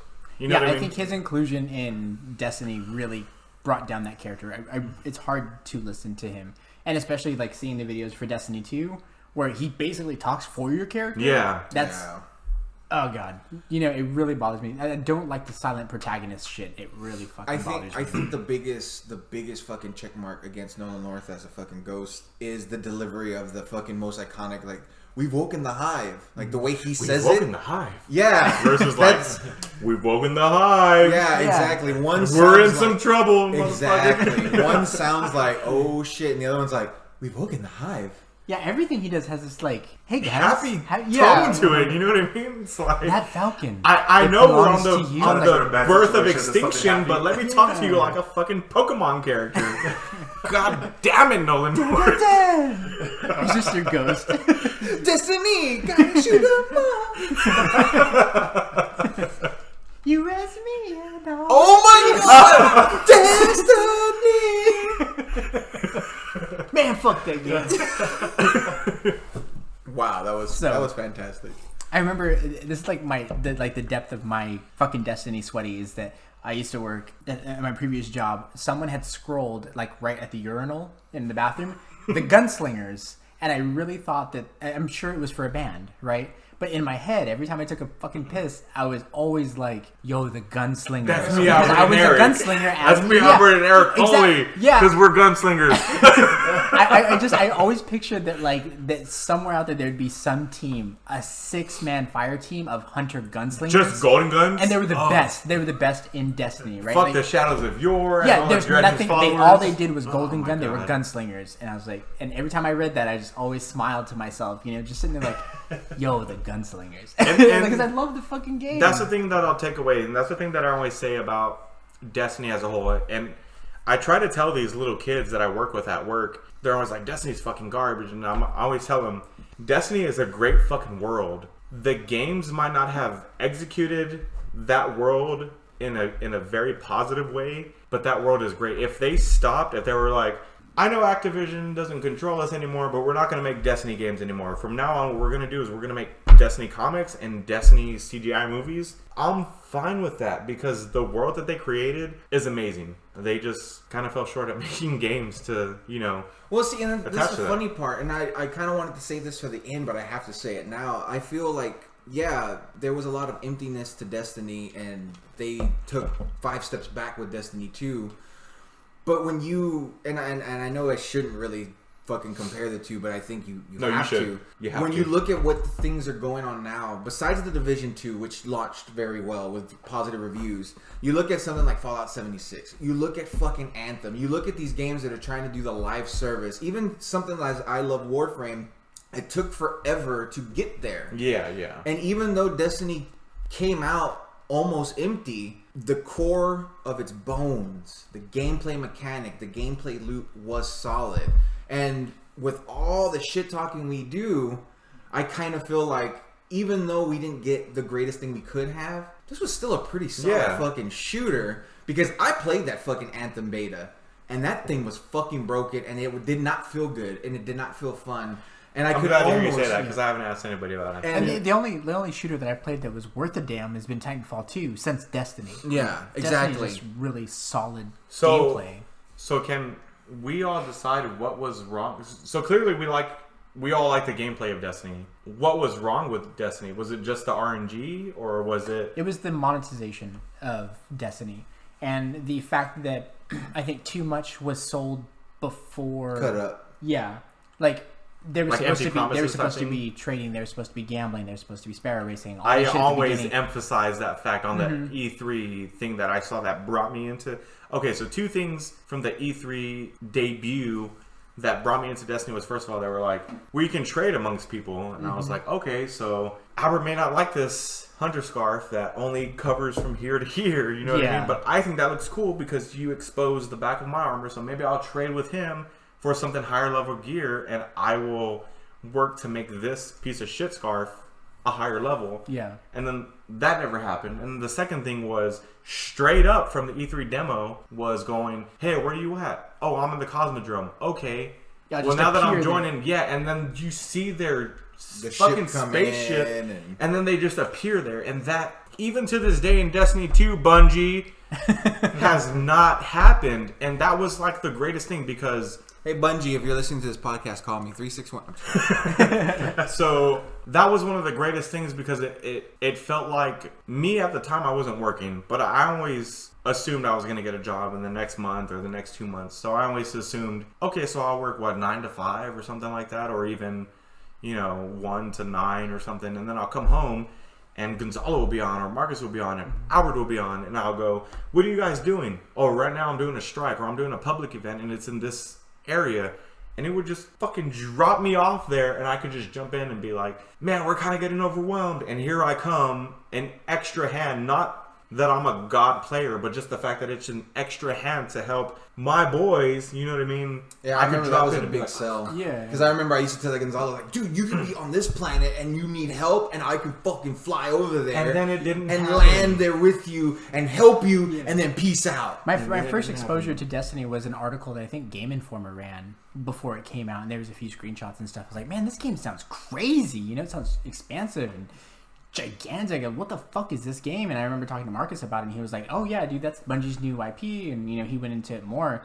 And I was like the last to know about Destiny ever, but that game just, god damn it. I mean, to be fair too, that game looked very fucking pretty at the E3, even compared to what we got day one. The graphics were washed down compared to what they showed, you know what I mean? Yeah. And I mean, I guess it's fair because I'm sure they show this stuff based off of not the PS4 hardware or the Xbox One hardware, but whatever they're using to create this game, you know what I mean? And they can't expect these consoles to replicate the hardware that they're using to develop these games. But at the same time, it was like, don't show me that. They downgraded it because at the very end, Activision was like, you need to put this on PS3 and Xbox. Yeah, because before it was supposed to be. It was supposed to be a PS4 title, period. Yeah, and I would have even taken, okay, well, we're not going to make it backwards compatible with the last gen, but we'll at least make it for Microsoft. No, that's not the money. And still, Sony should still be like, even now they're having issues with the crossplay thing. But I wouldn't have minded if they were like, okay, well, we also have to develop for Microsoft. Well, it's like, well, that's cool. Well, then let us play with them, so I can at least shit on those Microsoft players and be like, yeah, your big controller doesn't save you now, right? Nice. I think the things that messed up Destiny in the long run were a couple of things, and greed. Well, yeah, for sure, greed, but. I feel money rules everything. I feel bottom like line. Destiny was a 20-hour game that they needed to stretch out for months. So they cut a lot of content out. And then when cutting that content out, instead of releasing it slowly but surely as a drip feed, they went, well, you can sell it and just don't tell anybody it was a part of the original game. So that was the other thing. And they were like really underestimating the community because it's not like they're gonna not data mine the fucking disc. Yeah, you know what I mean? I think they think that all of us gamers don't have an education or something like that, and some of these people that do data mine have degrees in IT. I don't think think that they don't think that we're smart. I think they think they're smarter. Well, so it's we're gonna hide it under all of this shit, and it's like, god damn, you guys are dedicated. I think if they really thought that, then we would never find out this stuff. But that's what I'm saying. I don't think they never counted on people. You know what it's like? It's like a crime scene. Like you can have the perfect crime scene, but you're always going to leave one piece of evidence somewhere. You're and if the detective, no, I'm just kidding. if the detective or the forensic specialist or whoever's there is good enough, this window was broken from the inside versus the outside. Yeah, that's where you fucked up. It's like, oh, it's like 20 years this has been a cold case, and it's like, oh, but I found this shred of hair yesterday. Yeah, I can fucking. This dude has been free for 20 years. Dude from what's that movie? Shaun of the Dead. Shaun of the Dead. I can't believe I can never remember the name. Well, anyways, that's what I'm saying. Like, I feel like no matter how smart they think they are, they just completely don't realize how much more dedicated the community will be. Because it's like, can be. You got 12 dudes who are probably coding this, right? And it's like, okay, we hit it very well. And it's like, yeah, but you're gonna have 1,000 fucking community, especially guys if they feel together. wronged. Do you know what I mean? Okay, so that's another thing that I was talking to you about my lead earlier was like, he doesn't think you should be motivated off of negative things. But if Bungie fucks me, and if I have the knowledge to prove that they fucked me, I'm going to do it. You know what I mean? Well, and it's not just that too. Although that is a good one, I also feel it's also that there's people on the other side of that. It's like, no, I'm going to prove to you that Bungie did everything in their power to fucking do this right, and it's like, oh, this was cut content, you sons of bitches, and then you get that jaded feeling, and then I can see that share too. that to the I'm world. sure there are people that like dove into Destiny looking to defend Bungie and like Got let down just as much as us. Exactly. Like, thank you guys for doing the hard work, but we already kind of knew. Yeah, it's weird. I've rarely seen a new IP become such a phenomenon, right? Like, there are whole YouTube channels that were created and dedicated just to Destiny lore. Yeah, like to Myling secrets, Games and My Name is My Name is Bife. Yeah, They're doing Warframe stuff because Destiny fell off the map. You know what I mean? yeah, but so they it's started like Destiny lore video yeah, channels. You know, yeah. So And that's they how were they the big started. ones. And when Destiny and Destiny 2 started falling, they were like, how do I keep my channel going? Well, we'll do Warframe because it's free to play, but they got tons of great lore. So essentially, That they had to didn't go start deep out up. Yeah, and I'd be super surprised if anybody knew who the fuck B. Dobbins was without his Destiny content. Exactly. You know what It's I mean? like Was it Dado? Didn't he stop playing Destiny because there was no? There was nothing for him. it. Yeah, there was nothing for him. There was no reason for him to Dude, be I playing. used to toward the end of Taken King, I was watching a lot of Miss 5000 Watts. I loved watching her fucking play Trials of Shit, Osiris. She's good. fucking great. And then- by the Yeah, way. she's a really good player. And I don't even know if she's still active, but all I know is I don't see anything in YouTube feeds Yeah, anymore. for her. I'm a subscriber. And she Like was when your part of- recommended shit comes up, it's Yeah. never missed 5,000 watts anymore, right? There She used might to have be like stopped. a Destiny podcast. Like, it would be like her and like 3 or 4 other heads, and they would sit around and talk about like, you know, the new Destiny 2 patch or whatever. And like, that's just done.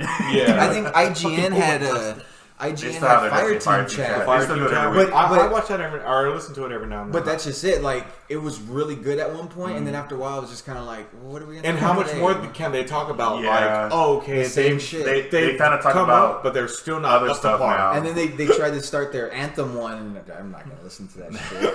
Like, it's just so crazy how a community. It's crazy, awesome, and kind of shitty that a community can become such a fucking firestorm. Yeah. For good and bad. And it Like, sucks because I think, like Gonzalo said when we first started, random people would resurrect us or whatever, and we would resurrect people, and it was never like anything personal. It was never like, oh, well, she's a female player, or she's a black player, or an Asian player. It was always like, well, we're all guardians, so we're gonna fucking help each other. You know what I mean? Yeah. And that was the positive about the community. Was like we could have taken that out to other fucking standards. You know what I mean? Like standards outside of gaming, like.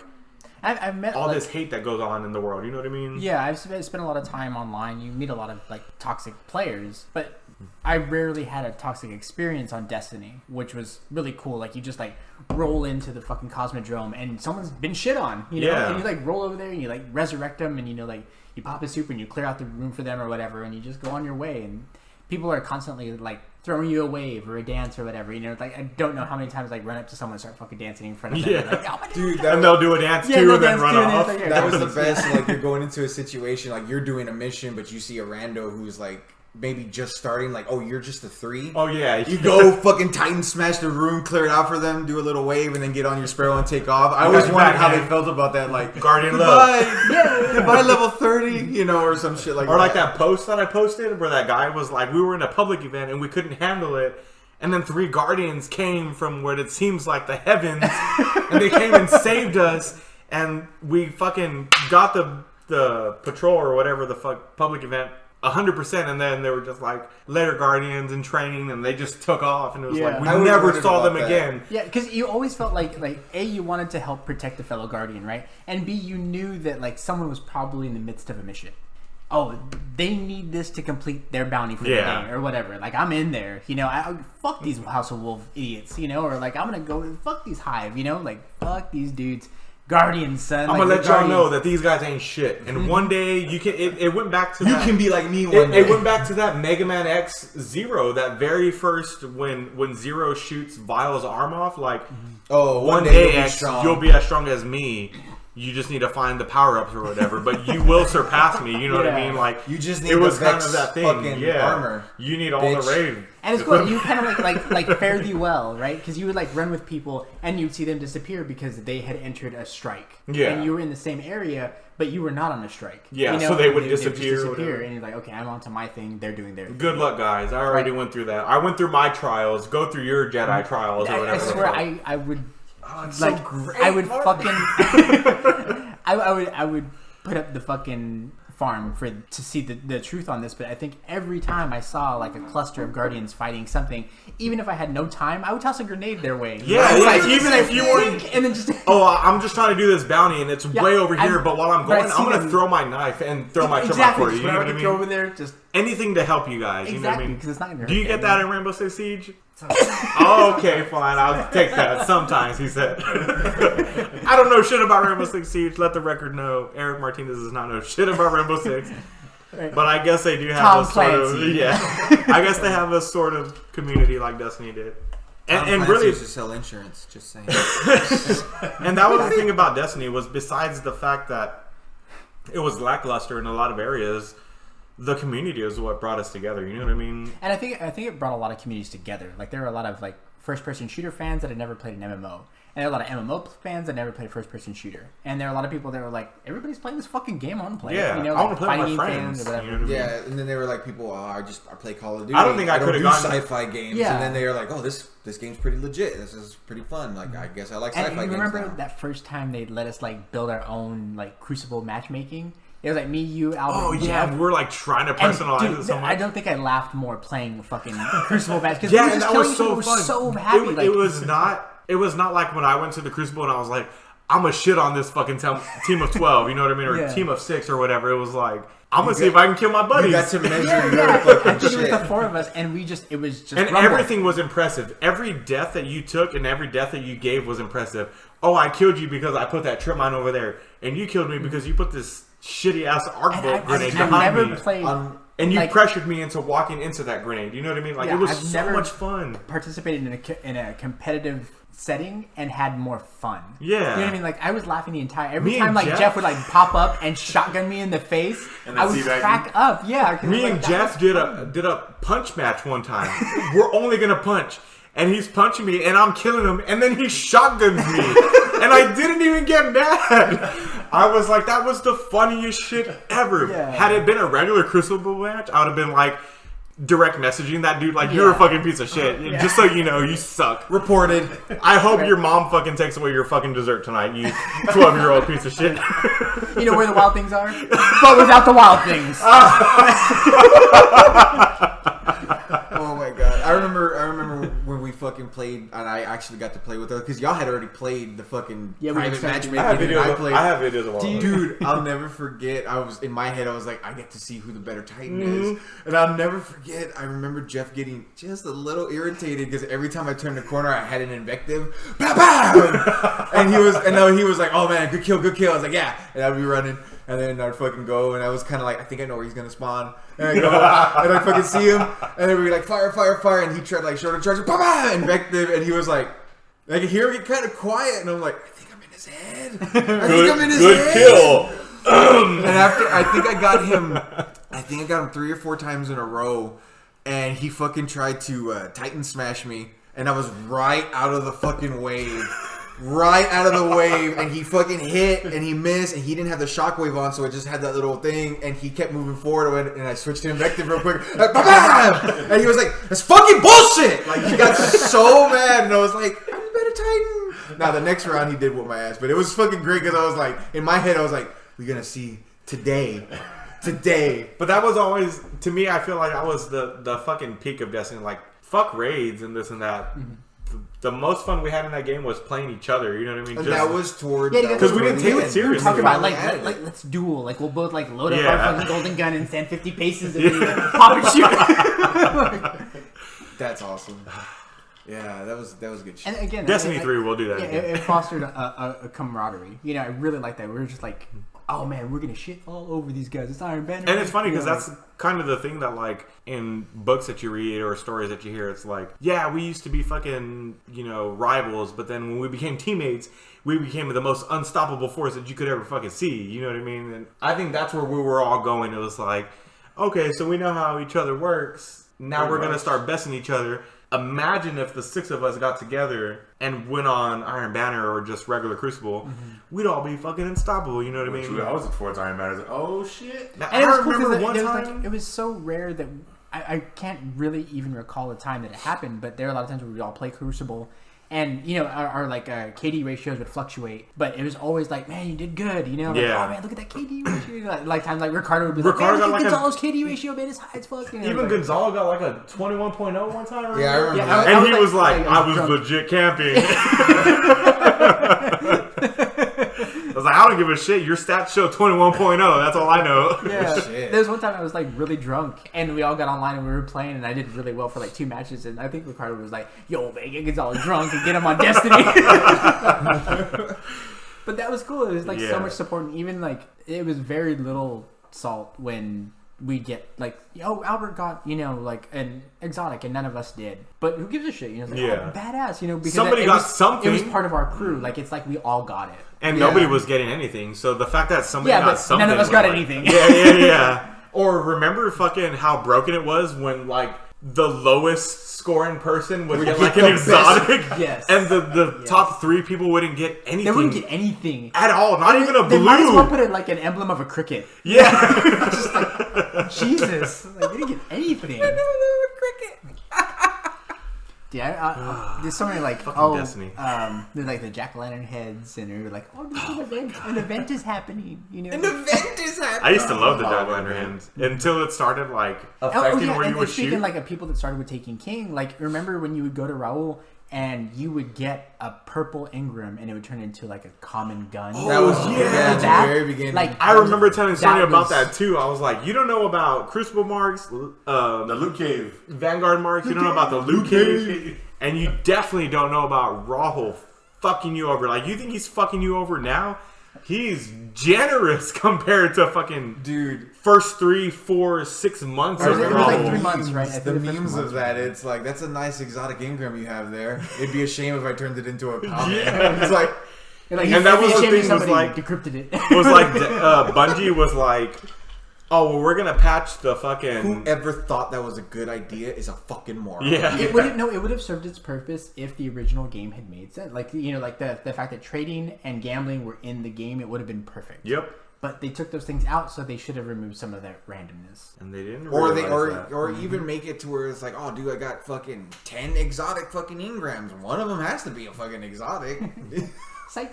Psych. Not the way it worked with the loot cave. Did y'all do the loot cave? I did it Loot Cave. once. You I did did the it loot once. cave? Did you do I the did loot it a cave? couple times. I did it for like 2 weeks straight.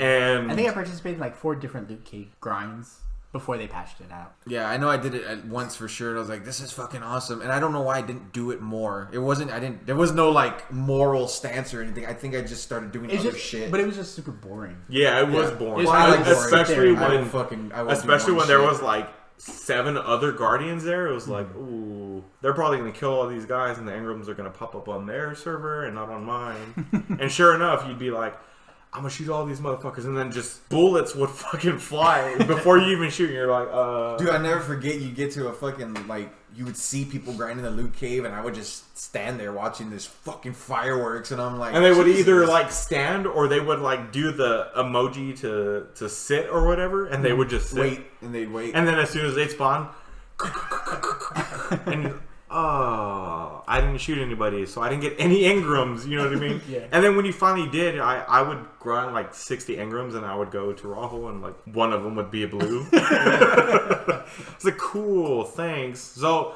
I don't know And why I remember, Bungie even like- ever like- patched that, because I wasn't getting ahead of the game doing that. You know what I mean? But some people were. Yeah, Some the people that were getting- doing that for 8 hours a day, Yeah. but I was only doing that for an And I hour. think the infusion system was like years after it Yeah. mattered. Yeah, you know, years. like That's when the God, we etheric wanted light came to- in. Yeah, we wanted to keep Yeah, I think so. the pieces of armor or guns that we loved, and we just couldn't. We couldn't customize our characters the way we wanted to until by the time that they did the infusion system, nobody gave a shit. Yeah, It was like, and oh, even towards the end of Destiny's lifespan, I couldn't get a Vision of Confluence, which still to this day is my number 1 primary weapon slot gun. If I could bring the Vision of Confluence to Destiny 2, I would bring it.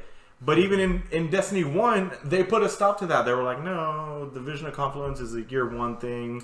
I know they made it exotic. Yeah, they also said that Did they about make them Destiny exotic? 2. Is like, we're They not made- bringing any They of made the all of them exotics exotic, back. right? They made them all Bullshit. exotics, but you had to complete the challenges. That's what made the old raids relevant. So that was again one of the things at I end was of like, Destiny. well, I don't want to have to go through all this shit, not only to have this gun back in my arsenal, but for it to take up an exotic spot, when before I could run a Vision of Confluence and, you know, a Galahorn or something, and now you're telling me that, okay, I'm going to have to grind for this exotic Vision of Confluence, but then I'm going to have to use the Word of Crota? Thanks, I guess, Bungie? Thanks for giving me limitations versus like it's one of those things that's like an artist, you know what I mean? It's like, oh, you can only draw on this paper that's this big versus like, oh, we're gonna give you a canvas that's this big and do whatever your mind tells you to versus like you have this and you have to draw something and it's got to involve a moon in a barn. You know what I mean? Jesus, it's like, oh, thanks for giving me those limitations. Great. I think what would have been good is that they should have had, preset weapons and armor for each class to strive for. I think Marcus mentioned Warframe has. I know Final Fantasy 11 has it, where there's top tier weapons you can get. And it does work for Final Fantasy for sure, because even though I don't play Final Fantasy 14, I played for 60 days or something like that. I got a trial or something.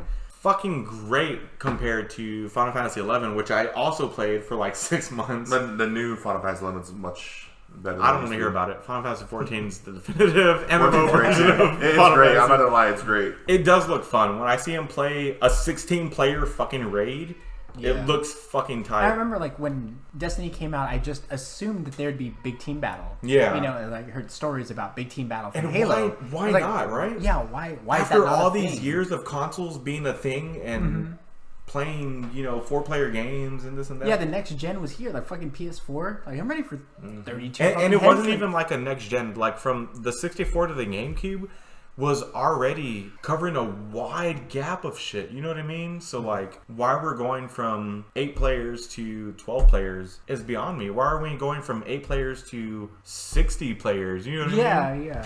I was hoping for really big skirmishes, but it like the most it could hold in Destiny was what, 6v6? Yeah. 12 fucking heads. I would have even PS4. I would have have been been happy grateful with a for 12v12. Yeah, exactly. Yeah, I was that just would've about been to say amazing. the minimum 12v12, right? That would have been. Now you have amazing. 1v100. Speaking of that, I think a problem with them should have been the limitations. I don't think Strike should have been limited to 3 people, and maybe Raid shouldn't have been limited to 6 people. If you take a game as simple as Ninja Turtles the arcade game, if you guys have any history of playing that game, you know that playing by yourself, you're gonna fight 4 Foot Clan soldiers, 4 to 6 Foot Clan The more soldiers. players, it scales up the difficulty. Exactly. 11 So does if that that's too. something that's been available since fucking 87, Right. you know what I mean? Yeah. Why are you not implementing that game in a That's game a that came really out good in point. 2014? Yeah, seriously. It's retarded because the first time I played 4-player Ninja Turtles, and in that first wave, Yeah, it was like 100 white foot soldiers came out. I was like, these white foot soldiers aren't supposed to fucking be here. What is this? So if we had that in Destiny, it would have been fucking great to see like, okay, I have 7 other dudes, and with me that makes 8 people, and now all we're fighting are champions. That would Could you have been imagine fucking something Yeah, molten great. glass instead of 1 Hydra, it's 2 Hydras? That would have been Yeah, awesome yeah. And there's too. no reason why that couldn't have been. There's a sword bearer. It would have been What the fuck? It would have been more complex than just like, oh, this is the way to defeat that 1 Hydra. It would have been like, no. When you guys play up to a fucking fire team of 6, this is how you defeat that 1 Hydra. But as soon as you add that 7th person, the dynamic changes, you know what I mean? And that would have been fucking great. That would have breathed new life into Destiny to where they wouldn't have had to make Destiny 2. They would have been able to stay on their 10-year plan for Destiny 1. You know what I mean? Yeah, and it would have felt more epic. It would have felt like a war, you know? Like And you would have we felt accomplished as a We don't have Guardian. a fire team, we have a platoon, you know? And that would have been really cool. amazing. And it would have been That sounds great to awesome. go, hey, we're going to do a strike, but there's only 4 of us online. Okay, well, let's all 4 of us do it, and they're just going to amp up the difficulty, and we'll get it done. Or like, Because- Yeah, and even if let's say you have it 3 and it has a set difficulty, right? But if you do 4, then it puts you into as if you have 8, right? It's like, well, 4 of us, we're up to that challenge. We'll do it, you know? Yeah, I'll do it. But they're like, no, you're just cut off at 3. It's like, or it's like, for example, we all log on, reset. We all want to do the Nightfall, but only 3 of us can do it. Yeah, And yeah. there's five of us it's playing. like, it's kind of shitty where it's like, oh, all these idiots probably have at least just 2 friends. Like, Shit, right? and they'll that have, would be a like- perfect example. Like, oh man, 5 players, we're gonna ramp up the difficulty. Maybe the boss at the end have a different form. We What have was to take the down or something. what was the fucking there was a Nightfall in Destiny that when it was like Void Burn, it was the fucking worst thing in the world. It started off in the Cosmodrome, and then if it was Hive, you know you were fucked. It was oh my god. There was a part, it was a strike. You go because you had to open the fucking doors. The doors were underneath you, and these waves of fucking Hive would come. And if Void Burn was on, you were fucked. And it was one of those things where it's like, oh, okay. The only one that I remember being a real pain in the ass was that one ogre that was chained up. But after you took him down to a certain amount, he that was broke. after Rise of And Iron. then you like go back in and that thing. Yeah, and the like, shriekers were there. Yeah. That was the one that I was like, fuck Void Burn, because that shrieker is nothing but void. Yeah, you just one What shot was piece. that? Was that the Rise of Iron after? I don't think that was Rise of Iron. No, that was one of the original strikes. That was one of the This is originals? one of the Nightfall strikes. No, but that one with the Oh, shrieker no, I was know what you're talking about. what Yeah, the that guy was was chained up in the middle of that, and then all the priests would come out and And then we try to hide in that room with the shrieker? Exactly. Okay, yeah. And then after a while, they fucking patched that shit to where if we were back there, it would respawn us in the fucking... fucking our shit up. Never mind the fact that they're trying to bring people closer together, and we're coming closer together to make... There was that strike that had like the that big fucking Vex machine in the middle, but we would just stay at the top. But then one of those big monitors or whatever, the Minotaurs would come up from behind us. Oh yeah, You remember it? And like it's like, oh, that's how like somebody keeps shooting down, but 2 of us have to take care of this dude that keeps Yeah, we responding had to to do trying that to because push they you nerfed out. that, right? They had to, like, Yeah, that was the one of their Nexus nerfs. or something. Like, Yeah. I think that was part of Vaulted It Glass. was one of their nerfs, and it was like, oh, it's so No, hard that's to right. know. It It was was the strike. second fucking day, or it's like, you had the mental timing. He's coming. I got it. And pop hammer. Fuck your And that's the thing that sucks is like if a fire team figures out how to beat your system, why are you changing the system when you should just be like, okay, for the next DLC, we'll try to find a way to combat that. yeah, You know what I Or mean? just make and it it's a harder power to carry, fantasy yeah. game. Yeah. Like, why not let us be superheroes or whatever? You know? I mean, I've never felt so much structure in a raid than the fact that we were like, okay, these 3 people stay behind because we're going to get teleported and we're the best ones with the shield. To me, that was the definitive way to play Destiny because our Guardians don't know shit. They were resurrected and just got thrown into this world. So for them to communicate with other Guardians and say, okay, well, I'm good at shooting the big guy, but I'm not good at doing the shield, so you guys do it. You know what I mean? For them to fuck that up. Aaron's good at doing the swords, then go do the sword. yeah. It's like, why would y'all change that? Because isn't that what y'all are trying to promote? Is teamwork and community and communication? Because that's Yeah. what we did. If that's not what y'all are trying to achieve, I'm sorry to tell you, but that's what we did. You know what I mean? Yeah, it's like, why would you punish Yeah. that? You know, like, because the point is for us to come together as a community and work together and problem solve, right? But it's like, okay, well, they figured out how to do this too good, so let's just fuck it up for them. Like, well, what's the point? So And again, that would have gone back to if they would have done a different variation every week, we wouldn't have been able to do that. But instead of punishing us for figuring out a way, you should have just made variety. which You know sucks what I mean? because one of the things that I had heard, which I thought was so fucking ridiculous, one of the reasons why they couldn't do stuff like that, and this is not to defend Bungie, but fuck, it sucks. Because that guy left and he took all his... No. So Proprietary apparently they were working on such a fucking old engine when they were creating Destiny, when it was originally created, and then what they had to switch to because they were trying to make it all this shit, that it would take them 8 hours to fucking boot up the system to make I heard about changes. that. Remember that? Yeah.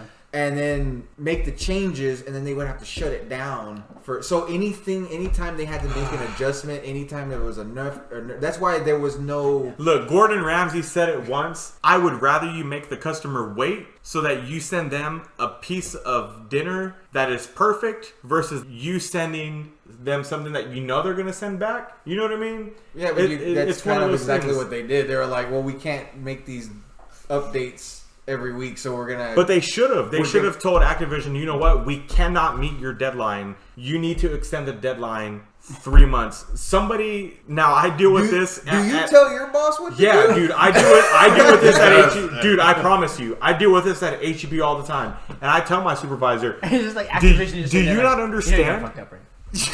and I understand every time I talk to my supervisor, and specifically every time I talk to my supervisor in this manner, I'm sure he wants to say, I can just fire you, right? But at the same time, it's like... And you go, but then I just collect unemployment, right? Yeah, exactly. But it's like, do you want to make this company better? Or do you want to make it worse? Because I can aid you in helping make this company better, or you cannot listen to me and this company can stay here or it can go down here. And I will tell the person above you, I try to tell them, you know what I mean? So is it going to be on me or is it going to be on you? When I tell your supervisor, I try to tell them. Yeah, you know but what I mean? you're dealing with one single person. And at the same time, B, Activision that person probably cares about that stuff. And I'm not saying Bungie nor Activision care. I'm talking shareholders. Yeah, and at the same time, Activision did go, besides the conversations that me and my supervisor have, Activision did also go, besides us being the controlling person, we're also going, here's a bunch of money. You know what I mean? So that's one thing that they have up on me, but... To me personally, if I was the head of Bungie, I would have said, you know what? You're trying to get money and you're getting money in the wrong way. We can take a couple of months to make this perfect and you can get double the money of what you're looking for. Because all you got to do is say double the money and people are like, what? Because that's all this fucking country is based off of is money. You know what I mean? So I'm so surprised that a company as prestigious as Bungie would sacrifice their reputation. Yeah, and it really seems like they didn't want to do that, or they didn't mean to do that. Otherwise, they wouldn't be trying to break away from Activision now. You know what I mean? Real artists bounce. That's why Marty O'Donnell and Joseph Staten, I think it was the lead writer, they left. I feel like it's artistic integrity. They're like, you know what? I'm not into this. You're perverting the stuff that we were trying to do. Yeah, and Bungie, it's surprising that they would put their legacy on the line for a few extra dollars for Activision. Yeah. And it sucks because if you've ever seen their videos of when they show their headquarters and stuff like that, you see their games that came out before Halo, and then it's like Halo on their wall, and then it's Destiny and all this other stuff. But then it's kind of like you're not even sure if they take pride in Destiny because it was also Activision's baby as well. You know what I mean? Yeah. I think so I was watching this documentary, and this is one of my big final things about the whole thing. I was watching this documentary on Digital Extremes, the guys who created Warframe, and one of the things they said that I fucking loved was when they were making the game, they didn't know what the fuck they were doing. They were like, we wanted to make this game. We didn't know it was going to turn into what it turned into. And one of the things that I thought was awesome was at some point when people were playing the game and they kind of had their fill of, okay, we've done everything, there's nothing to do, people started figuring out this combination, and they call it helicoptering, where if you had this specific weapon, you ran it this specific kind of way, you could glitch the game and clear huge distances. They were they were switching between gun and weapon, and it was actually making them float across big gaps. So they were like, look, I can fucking get across this thing. I can completely miss all these enemies underneath me, and I can clear this gap, which made me think of them. Which it made me think of the Hellmouth and jumping and shit. Nice. So the thing with Digital Extreme, they're we saw what the community was doing, and we're the community's telling us something. They like this thing. So what they did is they programmed what they call bullet jumping in the game, where it's that fucking you slide, you do a jump, you spin, and then you can fucking clear big gaps. So instead of slapping the hand, because they said this, and I don't feel like they were taking shots at Bungie, but definitely because if you know the stories and stuff, it felt like shots at Bungie, but they didn't mean to. There was we weren't going to slap the hands of the gamers and say, no, you're going to play this game the way we expect you to play it. You're telling us what you want, so we figured out how to put that in the game, and they implemented a mechanic, which I absolutely adore about the game, that was never there to begin with. But gamers were like, this is fucking fun, and this makes me want to play your game. So they were like, well, how do we do that? And they created an actual mechanic, and they called it bullet jumping, and then they introduced it, and everyone lost their shit. It was like, dude, that's fucking awesome. It's so you don't have to glitch it anymore. We just gave it to you. We gave you what you wanted. And I heard that, and it made me go, all this conversation we've been having, I feel that that's what Bungie has always wanted. Whether it's Bungie, whether it's Activision, I don't give a fuck. I always feel it was we want you to play this game how we want you to play it.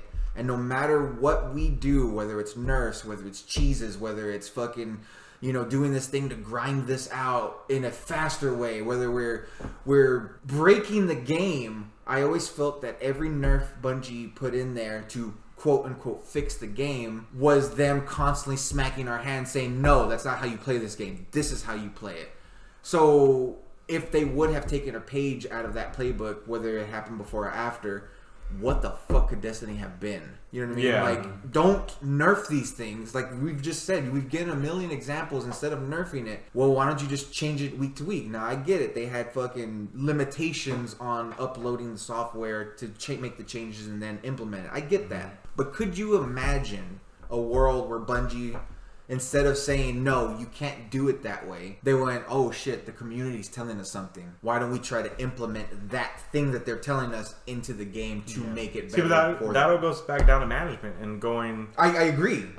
fuck you, Activision, this is what we're going to do. You know what I mean? Like, But there's a lot of... Now, here's the thing. There's a lot of shit that I've been... Ever since this Activision Bungie thing, a lot of stuff is like, hey, before y'all completely shit over Activision, yes, they were bad guys in a lot of situations, but there's been a ton of stuff that Bungie did that everyone blames Activision for. But at the same time, let's go back to like what I said with me. Every time I go against my supervisor, I'm risking my job. You know what I mean? Mm-hmm. But I risk my job for the benefit of the team, for the benefit of this is how much faster we can be. This is how much productive we can be. So if nobody in Bungie stepped up to do that, then that's on them. I know, but you're not listening Activision. to the part that I'm saying. The part that I'm saying is that there are decisions that hurt Destiny that everyone thinks Activision did, that Bungie did. Me and my lead, Eddie at HEB, we've both made decisions that our supervisor buckled and said, okay, well, you know what, we'll do it your way. And it wasn't the best way, but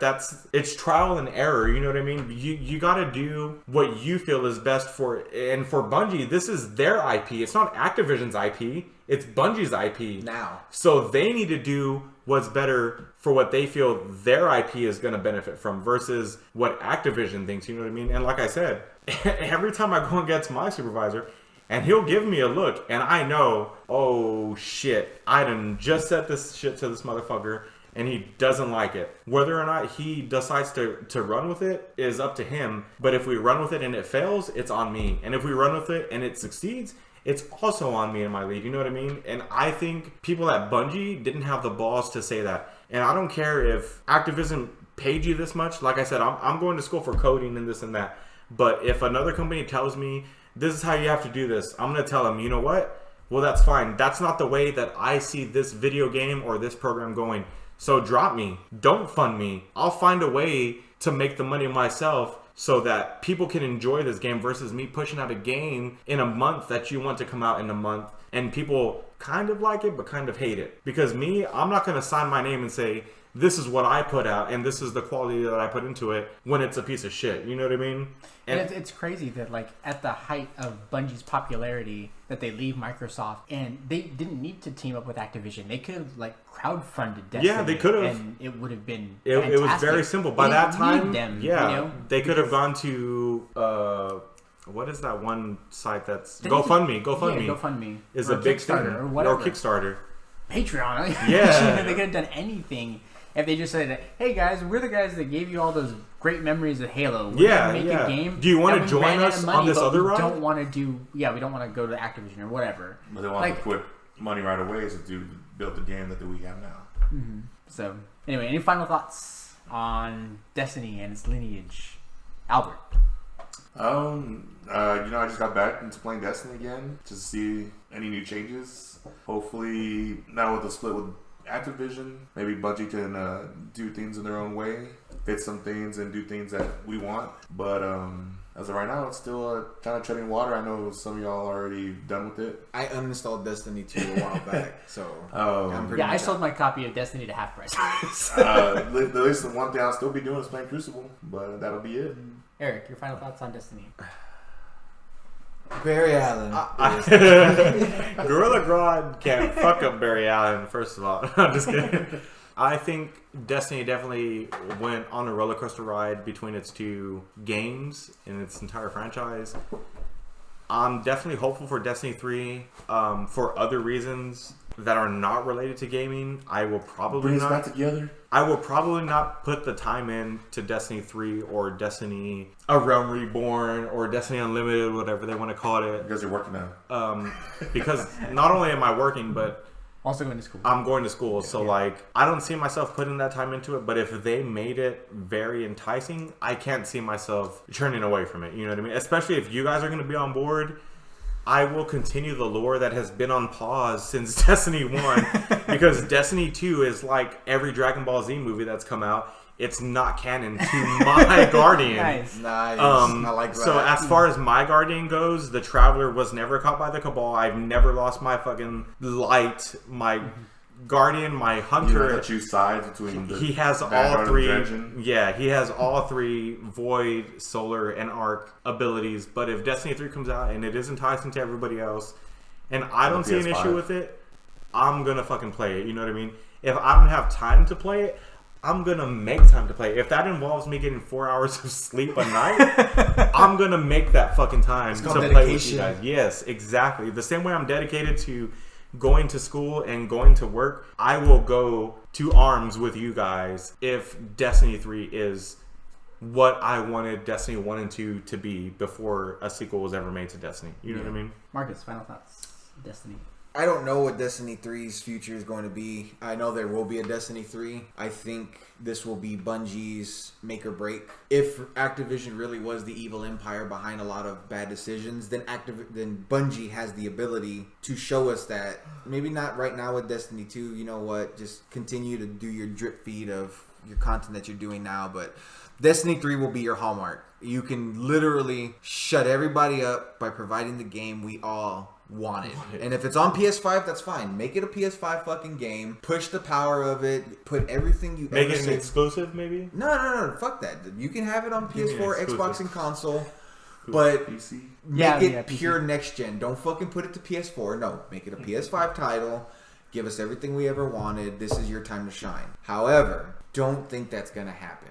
I think Destiny 3 will be slightly better than Destiny 2, but I don't think it will be the game that we all hope. I feel like this is... It won't be leaps and bounds above Destiny 1 or 2. Yeah, I think I think the meme will be this is Destiny 2.5. Yeah. I feel that that's the way it's going to be. The same way Destiny 2 was Destiny 1.5. Exactly. I hope I'm wrong. I hope that Destiny 3 can be the best thing. As for Destiny 1 and 2, I've had some of my best memories with you guys that I continue to try to recapture every time I try to say, hey, fucking go buy Titanfall 2 or get on Warframe. You know, the bottom line is I want to recapture those things because I don't want to play with randos. I don't want to make quote unquote new friends.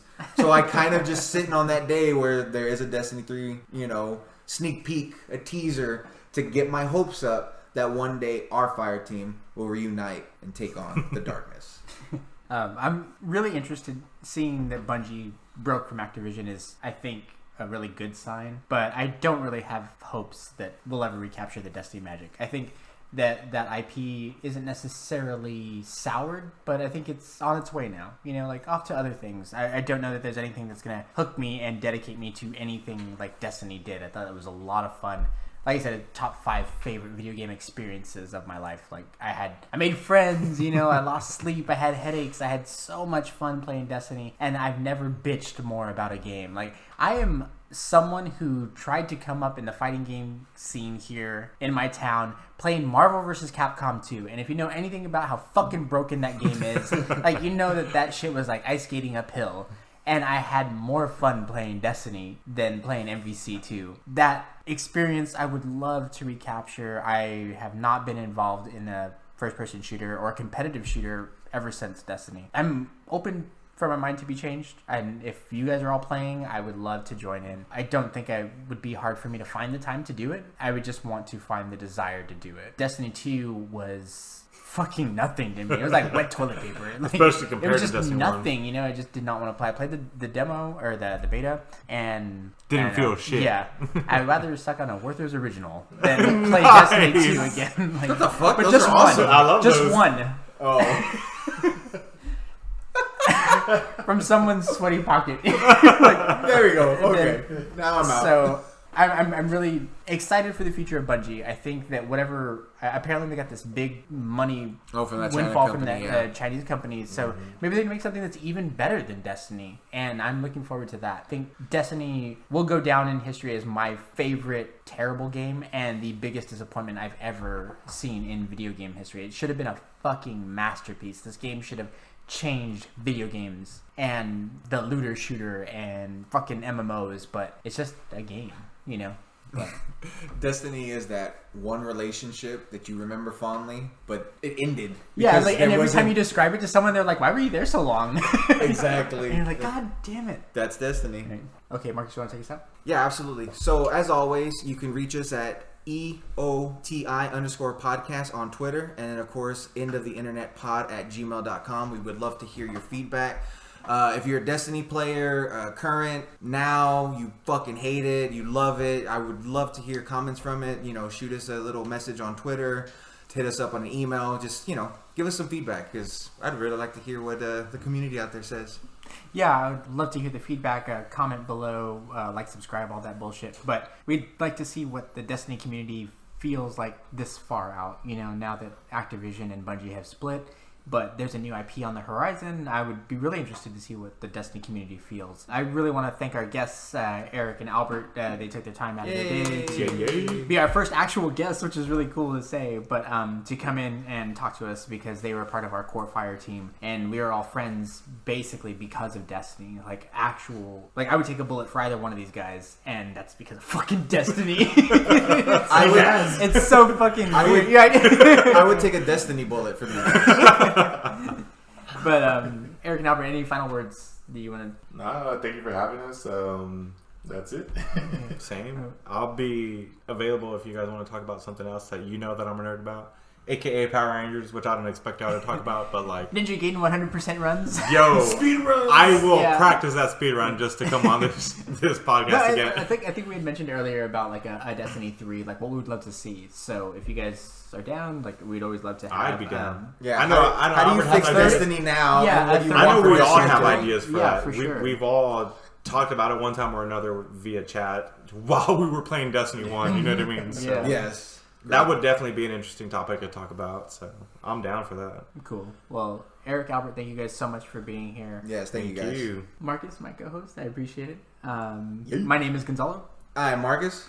And you have reached the end of the internet, and this is the end of the episode. Have a good night, guys. Peace.